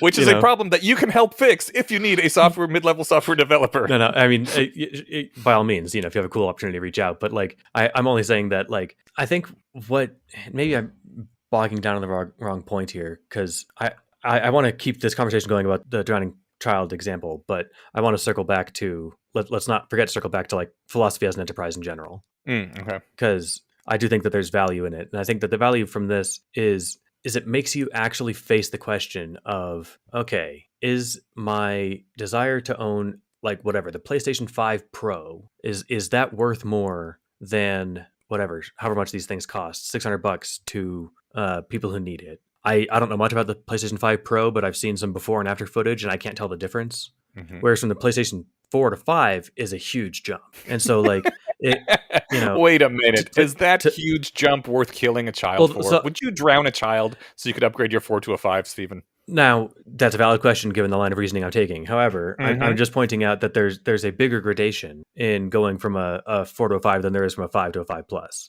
So, okay, you would drown a puppy for a 5 to a 5 plus, but not a child. But you would drown a child for going from a 4 to a 5. 1.3 kids for a 4 to a 5. And it would have to be a very dumb and mean puppy. Can I ask you to, I know this is very self-indulgent, but can I ask you to link I See Dead Kids in the show notes for this one? I don't think that's self-indulgent at all. I think it's appropriate. But did you write that with tongue-in-cheek, thinking this was a waste of time and I'm obviously being funny? Or did you think that that there's some value to be gained from that, actually? I think this is perfect. I think this is I think that is very much how a lot of people feel, and I think that it's noble but tragic that it's noble that they feel that way, but it's tragic that they have been made to feel that way because they have been parasitized by a meme that is destroying them for no good reason. But it is a very noble meme. It is a way that you would think you would want to be, that would make the world better, and it takes a lot of intellectual effort and even ability to realize why this is actually destroying value and should not be adopted. And it's just so seductive. Like, some of my favorite stories out there are things where people are doing the thing that is seductive because it is good, and it turns out to have tragic consequences. So for anyone who isn't following what you're talking about, everyone should read Eneasz short story, I See Dead Kids. But I guess what I'm getting at is that there is a happy medium to live on this line. Like, Will McCaskill, who subsists on, I don't know, like 40,000 pounds a year, but he could probably get by on 2,000 less. Maybe those shoes have a little more life left in them, kind of thing, right? But he's like, no, I think if I'm giving almost everything, that's plenty. And I think that's he's living a life that's well more virtuous than most people in that regard. But even he's not, like, subsisting on the cheapest bare minimum food it takes to not die. And this is a guy who does this who walks the walk for a living and talks the talk for a paycheck. I'm assuming he gets more to talk the talk than he pays to walk the walk. It's still net positive value because he does get 40,000 a year net. Yeah, but okay. I'm trying to make sure I understood that phrasing, or that, because I realized I said that phrasing up. But, like, are you asking if he makes more than $40,000 a year? I'm asking if he makes more than he gives away per year. Oh, I assume so. He's a tenured Oxford professor Yeah, who does talks and writes books on the side. So I right. assume the guy is what could be fairly affluent. Well, I was just going to say that like I can imagine a hypothetical person who makes their entire living on look at how charitable I am. Right, and there actually are quite a few of those people. Right. And Mm, the thing is that then if they weren't charitable at all, they wouldn't make any money. right. Like I don't think that applies to somebody like Will McCaskill who's otherwise gainfully employed. But like I don't know, I'm sure there's some social media influencers or something who all their money comes in from whatever them making a new charity for more animal sicknesses, right? Yeah, yeah. In really bad examples of effective giving. Right, But zooming back out though to philosophy as an enterprise, like I do think right. that moral progress wouldn't happen without philosophers. Like even if they're not full-time tenured professor philosophers, you need somebody doing the philosophizing to come up with good reasons why we shouldn't be torturing animals, right? Or keeping slaves, or whatever it is we can all agree is bad. I'm really not sure I agree with that at all. I think, as when we were talking with Yassine, the reason we stopped keeping slaves is because we have 150 electricity slaves that work for us per day. I'm sure the philosophy helped things along, but I think it was the material conditions more than anything else. Like way back in the day when slavery was introduced, the alternative was slaughter the people on the land because you just conquered this land and you're going to use it for you, and either you kill the people to get rid of them or you use them as slaves, which at least from their point of view might be better than being slaughtered. I'm not sure. I don't know enough about the history of how slavery was abolished to give any firm information here, but like Hmm. I have to imagine the philosophizing helped. There were people who could have kept slaves but didn't. There were people who fought to end slavery and those who fought to keep it. Like it's at the A time lot of the like the philosophy, month that slavery was abolished, it wasn't replaced by electricity. right? A lot of the yeah, there was a long process of replacing them with coal and other That, things, that but that's what I mean. So like it yeah. was abolished before it was like economically viable to abolish it. You would get people who would argue that point with you, and I think they have a very strong case. But also, it wasn't necessarily philosophers in quotes that did this abolishing. A lot of it was theologians, which you can just say is, philosophy With extra for a steps. religious, yeah, philosophy for a religious society or whatever. But I think the extra steps do some additional work, and was one of the reasons that modern philosophy, or is one of the reasons that modern philosophy is just plain worse and doesn't do much of anything aside from trying to make these sort of intellectual scissor statements. Let's see. I'm trying to think of if I want to stick on the slavery point or just find another one. What I'm trying to do is find at least one example of philosophers doing something that we can all agree is worth having. And maybe we won't be able to, and that's on me. But I think that there's as far I can't let this slide. If theologians helped abolish slavery, they also definitely helped to keep it around for thousands of years. Definitely. God said to keep God was cool with keeping slaves. It's in the Ten Commandments. Like Yeah. so, you can't pretend like that God wasn't okay with it, and that was a huge justification for like, hey, all these people that we're supposed to love thy neighbor and stuff, but we're beating them and making them do stuff with for at the end of our whips. Like, is that wrong? No, no, no. God's cool with it. That was justification for a long time too. If they pivoted, And it was with the help of external forces. yeah, and I'm also trying to say that, there were a lot of forces, but I'm not saying that all philosophers everywhere were terrible and contributed nothing. Although probably more than most people would admit, and the contributions may have been less than most people like to say. But what I'm saying more specifically is that in the modern day, the philosophers seem to not really have much purpose aside from sowing just enough confusion to have these sorts of scissor statement zones where they can prosper. And I think the people who are most like the philosophers of, a couple hundred years ago are honestly bloggers, people who think about things and write about things just for the importance of trying to work through these ideas, and less so the people who get PhDs in philosophy and get tenure for it and work at a institution like those. I'm far more likely to respect a random blogger who has come up with some cool idea that they're thinking on and writing about than I am someone who got published in some journal and has a teaching position at Cambridge or Oxford or wherever. Fair enough. I have one maybe last counter, like, well, actually not counterexample. One last person for us to explore and see where they fit on this. Hmm. Nick Bostrom. I don't know much about Nick. He was the guy from the early Extropian forums who, instead of becoming a blogger, took all those writings and got a degree to repeat them at a university, right? Yes, and write books. And write So books. I mean, Okay, like so he wrote. he's the closest to someone I would respect. Yeah. Well, but like a lot of it, I think is just like So the thing is, I can respect and love half of his work, and the other half is like I don't think he spent a lot of time on simulation argument, right? And there's Mhm. nothing really to draw from that point. If you buy it, it's like cool. I'm going to keep going to work and loving my friends anyway, right? But it's not clear that the simulation argument adds anything to society. It seems that seems more like philosophical masturbation, right? Mhm. Okay. But the book Superintelligence, I think, grabbed a lot of attention for an important concept and got raised a lot of people's consciousness to this important issue, right? So here's the I think he does good work because he takes what all the bloggers say and he gives it the air of legitimacy by actually having a PhD and tenure at Oxford. I think it's Oxford, right? I'm not sure. Okay, that's good. There's a good reason for it's good to have a pipeline where respectable people like presidents and prime ministers can talk about the things that the bloggers have been talking about for a decade and a half. And if that has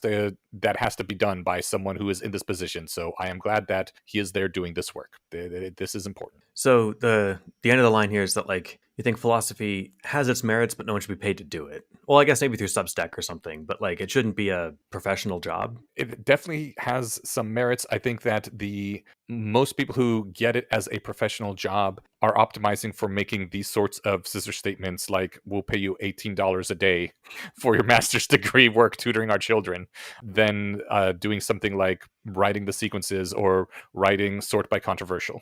I see what you're saying. And another good examples might have been like Robin Hanson or Brian Kaplan, who will say things that are like super outrageous, but are totally willing to Hmm. die on those hills because they think they're right. Hmm.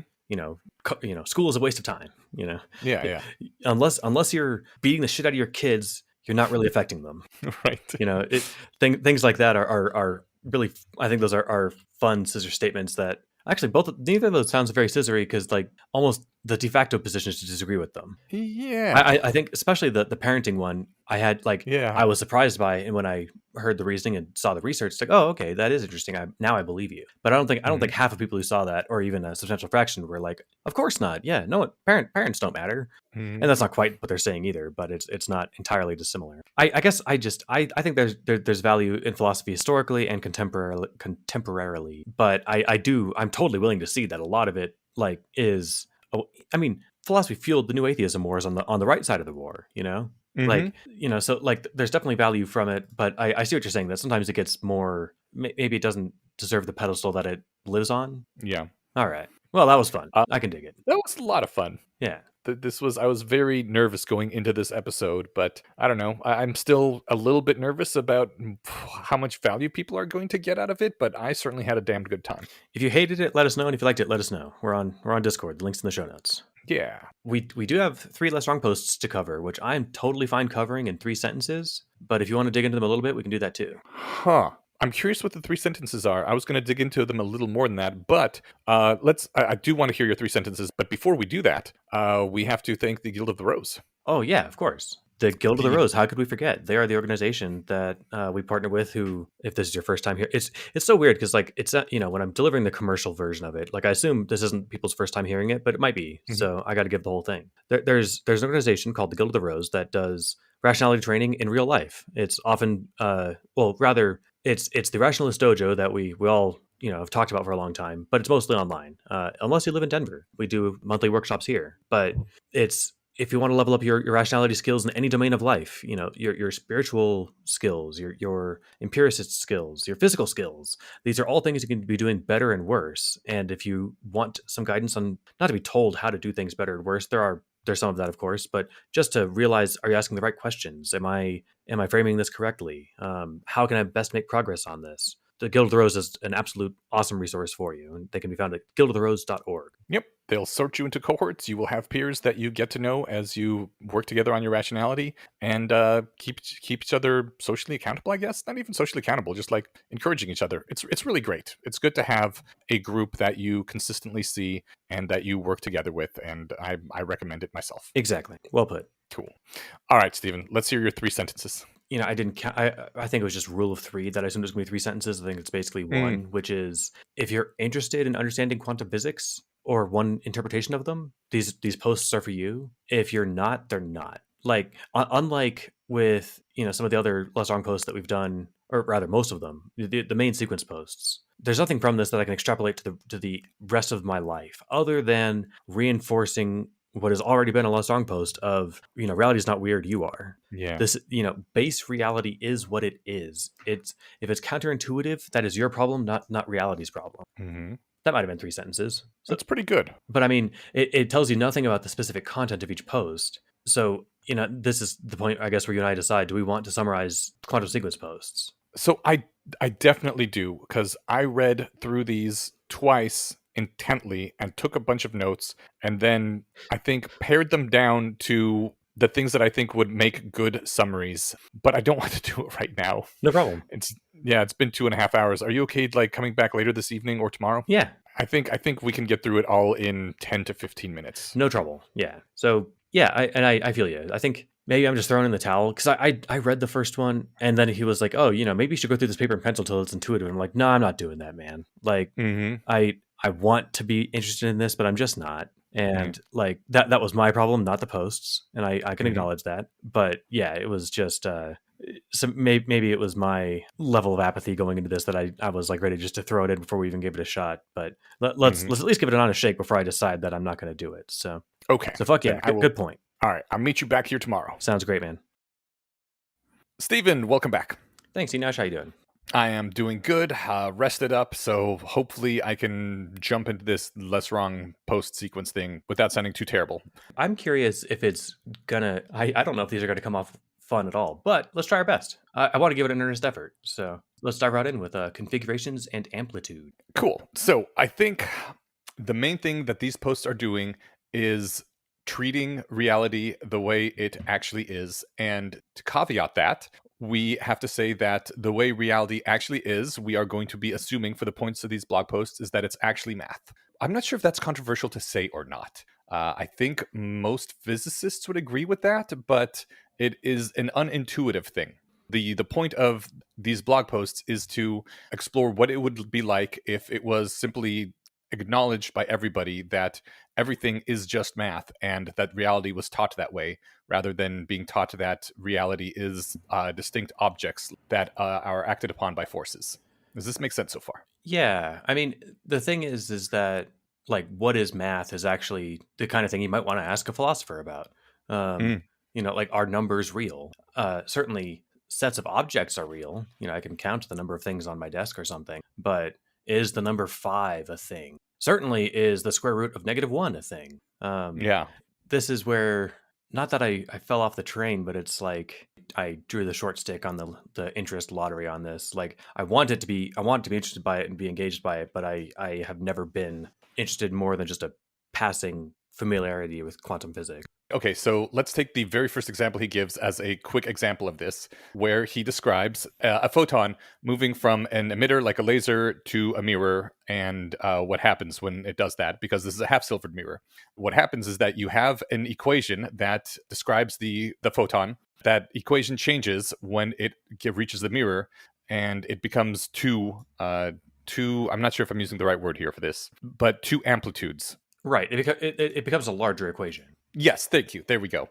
It becomes a larger equation that has both the amplitude of a photon moving from the mirror in one direction and the photon moving from the mirror in the other direction, because this is a half-silvered mirror. The thing is, this is just the actual base level reality. There was one equation for the photon moving towards the mirror and a different equation for the photon moving from the mirror to somewhere else. That's all there is. And the post starts out with saying, you're not going to believe this, but early scientists thought that when the photon got to the half-silvered mirror, sometimes it would go in one direction and sometimes it would go in the other. Haha, like a photon will do two different things randomly. And, it's pointing out that earlier we thought that things were particles, and if we saw a photon go one way or the other, we would assume that one thing had happened or another thing that happened, rather than that everything is just an equation that changes in amplitude over space as time progresses and it interacts with other objects. It is the math, right? The math just changes and it describes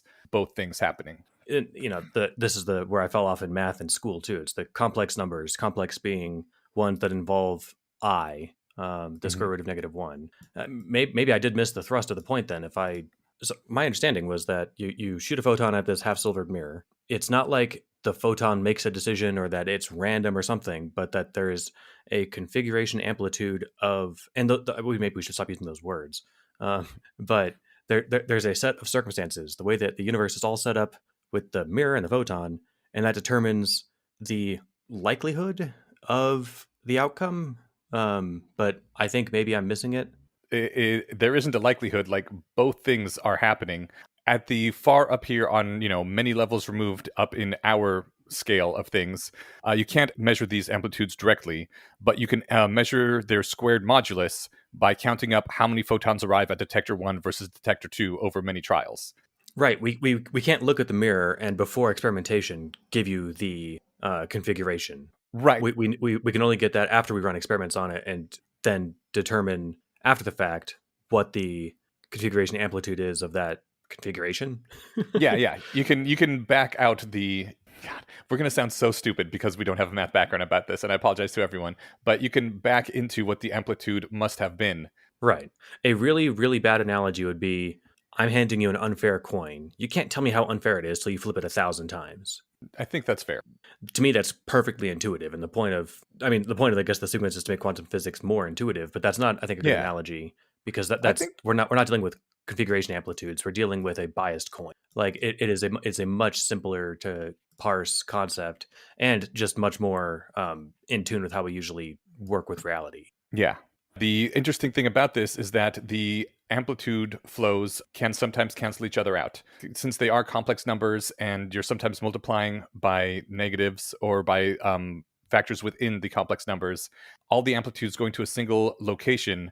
Once they interact with another half silvered mirror, the ones going one direction may be both positive and negative to the exact same amount and cancel each other out. Two amplitudes can cancel each other out because they are exactly inverse of one another.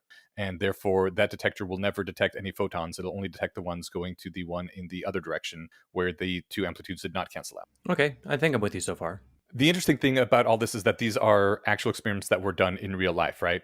And when you don't know that reality is just equations and you're still thinking in terms of particles, when you have this particular setup of mirrors, it kind of looks like a proton is remembering if it passed through the mirror or was deflected by the mirror the prior time. Uh, that starts introducing mystical thinking into the world model, because how could a proton remember anything, and start alternating things? Whether that one photon remembered if it had bounced or gone straight through a previous mirror. So additional experiments were made when they blocked one of the paths, and if the proton is doing the thing where it remembers what it did before, so once it's deflected and once it bounces, or vice versa, they should get certain experimental results, and they didn't. As soon as they blocked it, things went back to going 50-50 to the two detectors, and this was very confusing because people are still thinking about things in particles, and they didn't realize that they were literally changing the amplitude flows that go to the second mirror, because they blocked one of the flows, so the one that was coming through the other path to cancel it out wasn't there anymore. This created a lot of confusion historically due to thinking of reality as particles that are doing things and have a possibility of not doing other things. Yeah, a couple things to keep in mind with these. Like, well, so one, all of our talk of bouncing off mirrors and whatnot, there's some good diagrams that help with that in the post. But like more higher level, I think I'm asking myself, what is the point of this? Like, how does this make me a better rationalist to understand this? And I think the answer is like understanding this particular concept doesn't. What I think the point of this is like here's something that people say is inherently mysterious. I'm going to show you that it's not.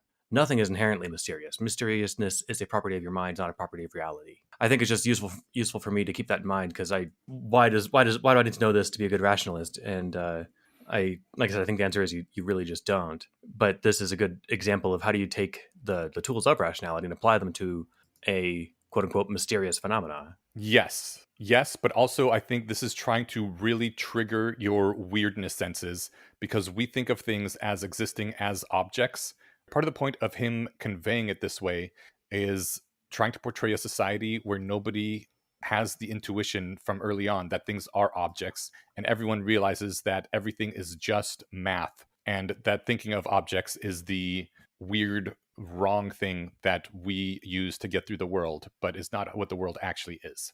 I would say it's the wrong but helpful and convenient shorthand that is totally adequate enough to get us by in the real world. Like Yeah, it doesn't behoove me whatsoever to think of configuration amplitudes when I'm dodging traffic. You know, right. Yes. like I should be thinking in terms of cars and where my physical body is. Right. Yeah. I think a much easier version of this would have been just like talking about the gene centric view of whatever evolution on Earth. People are historically taught, no, it's animals. Those are what respond to the environment and evolve and stuff. And it's like, Mm, sure, but animals are made of genes. yeah. And so it's much easier to convey that. Like that would be a couple, 3 posts maybe, rather than a whole set of, I don't know how many these are, but several, because that's a much easier thing to get around. But it is another kind of thing where your usual model of reality runs counter to the way reality actually. I don't think that in explaining that would trigger people's sense of mysticism, whereas this does. And I think that's an important part of the sequence about showing how readily humans fall back into mystical thinking when things don't seem to make sense. Oh yeah, no, that's a good point too. For especially the historicity of this case, where there was all kinds of weird explanation, weird proposed explanations for why things were happening. I want to give the example that is in the third post of this sequence called distinct configurations, because I think this is both intuitive that people would think this way and indicative of how humans go wrong in general, and also, explains why Deepak Chopra and all the other New Age mysticists cling onto quantum theory so tightly. I think that just in a sentence, though, the reason Deepak and his ilk cling to this is because the public understanding is that no one knows what this means. So, I'll say I know what it means, and it means this thing that you can buy from me. I don't have a good model of Deepak Chopra in my mind, but I don't think he actually believes half the shit he says, but maybe he does. Well, I mean, even the early scientists believed this stuff, which was part of the problem, because it really is very confusing and seems like magic when you are thinking in terms of particles and forces rather than in terms of everything is equations that change over time. Right. Deepak makes a lot of like oddly specific claims that don't mesh with the confusions that real scientists had. But let's leave him aside and we can keep going. Aside is a great place to leave Deepak Chopra. Absolutely. So, as we had said earlier, that when you're running the experiment, the amplitude flows cancel each other out when they go in one direction, and you really have to go back to the post to get the details on that. I can't explain them on the podcast here. If you can spend some time, like really sitting down, looking at it, and taking a half hour reading the blog post, you can get how this works. So the amplitude flows cancel out when everything is unobstructed and transforming in the way that the experiment is set up. And when you block one of the paths to test whether the photon remembers things, then all of a sudden this breaks down. And that's because the amplitude flows are no longer canceling out in one direction. And this is a rather confusing effect for people who model these things as particles and are trying to figure out what the rules of the particles are, rather than what the rules of the transformations among the equations are. Right.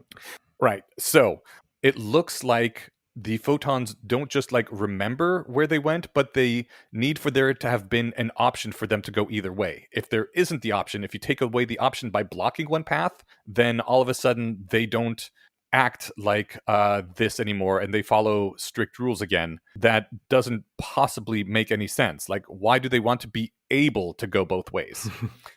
We know now that it's because the amplitudes were going both ways. It wasn't one particle choosing to go one path or the other. But they're like, okay, so what if we, instead of blocking the path, we just put a sensor along one path so that as the photon is passing by it, the sensor detects the photon and it detects which way it went. And this way, the photon is still completely able to go either way, right? Nobody's stopping it. It's getting that option that it seems to need to have in order to interfere with itself. But we're just seeing which way it really went so that we can make measurements. And so they put the sensor, which doesn't block the photon, and the mysterious phenomenon still goes away. The reason this happens is because amplitudes take every particle into existence. Like, it's not just the photon, it's the photon plus the particles in the mirrors, plus the particles in the detectors.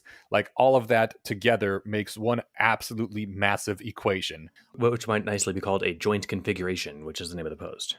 Exactly. But more importantly, it's only one massive equation for the purposes of the experiment. In real life, there is no sandboxed experiment somewhere. The actual joint configuration is the entirety of the universe. That is just the most incredible massive equation ever that has a term for every single thing within it interacting with every other thing, which you can only do with a computer the size of the universe. This is not known to the scientists at the time. So if you have a particle somewhere along the way that is knocked out of the way by this photon passing, that changes the amplitude. And so the two amplitudes traveling between the mirrors are no longer the exact same numbers. And so they do not exactly cancel out anymore. And you wouldn't get this weird behavior where two of the amplitudes cancel each other out. And so you only get detection on one detector. So it's not just that they put a wall between in one of the paths that caused this amplitude to not cancel out with the other one correctly. It's that if you put something along the way that interacts at all by, for example, being moved out of the way, it'll change the amplitude. And so they don't exactly cancel out anymore. And if you have a particle that is knocked out of the way, and that triggers a bunch of atoms in a detector, and that triggers a bunch of atoms in a display, and that triggers a bunch of atoms in a human brain, you are now moving septillions of particles around by having this little detector along the path. So the amplitude has changed drastically. These are not the same two amplitudes at all. But what it looks like to the humans is that if you even set up a detector along the path of the photon, then immediately the strange phenomenon ceases again. The amplitudes don't cancel each other out, and you don't get the mysterious behavior where only one detector gets the atoms. And so what it looks like to the humans is that not only does the photon want to have the option to go in either direction, but also if anybody could, even in theory, know which way it went because by setting up a detector, then it stops working as well. So it wants to be able to go in either direction, and it wants to be hidden, because apparently if somebody knows which way it went, then it takes away that optionality, right? That means you can't look at anything too closely. It is mysterious by its very nature. That means that mind is fundamental after all, that conscious awareness determines our experimental results. This is what set off all the mystics that, like Deepak Chopra. What else could this possibly mean? Everything works fine unless we're trying to look at it. And if we try to look at it, then it stops working. But if we turn away again, then it starts working again. Like whether we're paying attention or not seems to matter. It's even found in physics textbooks. Apparently, when he wrote this in 2008, it was still appearing in some physics textbooks. That is what people like Deepak Chopra latch onto. They're like, look, when scientists ran tests on the most fundamental particles in the universe, they found that if you're looking at them, they act differently than if you're not looking at them. This means human awareness is an integral part of the universe. There is a function somewhere in the laws of nature for human consciousness and human awareness, and that is why you can affect things by having really strong intentions at them, right? Yes, I follow where they fell off the ladder there. Yeah. But I guess to give the scientists of old a pass, I mean, these were generally confusing results that they're trying to mush into their old model, you know? So, like, Yeah. it was kind of hopeless from the beginning for them. Right. When you think that things are made out of particles rather than that everything is math equations, I mean, you're fucked from the beginning, right? Right. You aren't going to get the right answer until you rethink your very fundamental models. I think he's a bit salty that in 2008 this is still being taught, and and the thing is, it's still hard to imagine no particles existing on the fundamental level of everything just being numbers. Like sometimes we're asking, are numbers real, right? And the answer could very well be that numbers are the only thing that's real, and particles are the illusion. It challenges our conception of what real means. Right. But there's nothing wrong with doing that. It's just, I mean, this is, I think the intention is this grinds up against my intuition, and I'll just do both things, you know, is like keep this fact in the back of my mind, but really as a thing that doesn't really matter in my day to day, and continue to think of the world as objects whilst knowing that at the bottom, it's not little billiard balls, right? Yeah. As we go further on into the sequences, I've had to read ahead a bit to prepare myself because my God, this is the worst sequence in the world for intuitive understanding. I'm reading them 2 to 3 times as we're going through this right now. he does explain in upcoming sequence posts why things look like they are distinct particles. And it has a lot to do with all the amplitudes canceling out in exactly the right way so that the only amplitudes that remain look very much like particles up on our level. But on the base level, there's still all these different amplitudes, and it's just the fact that most of them are canceling out that makes our reality look the way it looks, which we can discover if we have small enough and precise enough controlled experiments like these shooting lasers at half-silvered mirror types. Totes. Did that make some sort of sense? We'll have to find out. Okay. I mean, I followed it, but also read the posts, and I think it's reading the posts is pretty important for these. Yeah, which, challenges intuition, but that's the whole point here, right? So I'm with you so far. Okay. The thing to secondarily point out, and the reason some people really dislike the sequence, is that this is not the only interpretation of quantum mechanics, and some people don't like this one. I was convinced by Eliezer, as you read further into the sequences, that this is the only one that makes sense if you don't believe in magic. But that is something that comes up much later. We'll get to it in a couple months, I think, at the rate we're... Couple months. That's discouraging about how long these are going to be, or how long the sequence is. But, that's the job. We're reading the sequences, so... Right. I knew we were going to get to this eventually when we started this project, and, I was like, that's a problem for future Eneasz. Yeah. And now here's future Eneasz being present Eneasz and ruining the day. Well, if we get tuckered out on this or whatever, we're not committed to finishing all of them, like, on the air, but I'm not convinced that they have no value yet, so I think it's worth pushing through, yeah. Yeah, agreed. That brings us to next time we'll be talking about where philosophy meets science, and can you prove two particles are identical? Yeah. I believe the answer is, spoiler alert, no. I think I might have had that backwards in my head. So this will be worth reading. All right, good times. Yeah, the spoiler alert is there's only one particle, maybe. Ooh, it's quite the spoiler. Also, if somebody has a much solider grasp on quantum mechanics than the two of us and wants to drop like a 5-minute, 10-minute rebuttal, explanation, nitpicking, going through what exactly we said was wrong in very simple terms, I'm sure we will be absolutely happy to post that as free extra content for the people who want it. Yeah, 100%. And if it's fun, we can do a whole deep dive episode on it. I wouldn't mind learning this. It's just, I don't know. I'm not convinced this is the way that is best for me to learn it. Let's put it that way. Right. All right. Shall we move on to thinking a Substacker? Yes. We have a couple of lists of different places where people support us, which we really deeply appreciate. Yeah. And why don't you go ahead and grab the first one for this one, Eneasz? All right, great. This week, we would like to give extra thanks to our Substack supporter, McKeeve.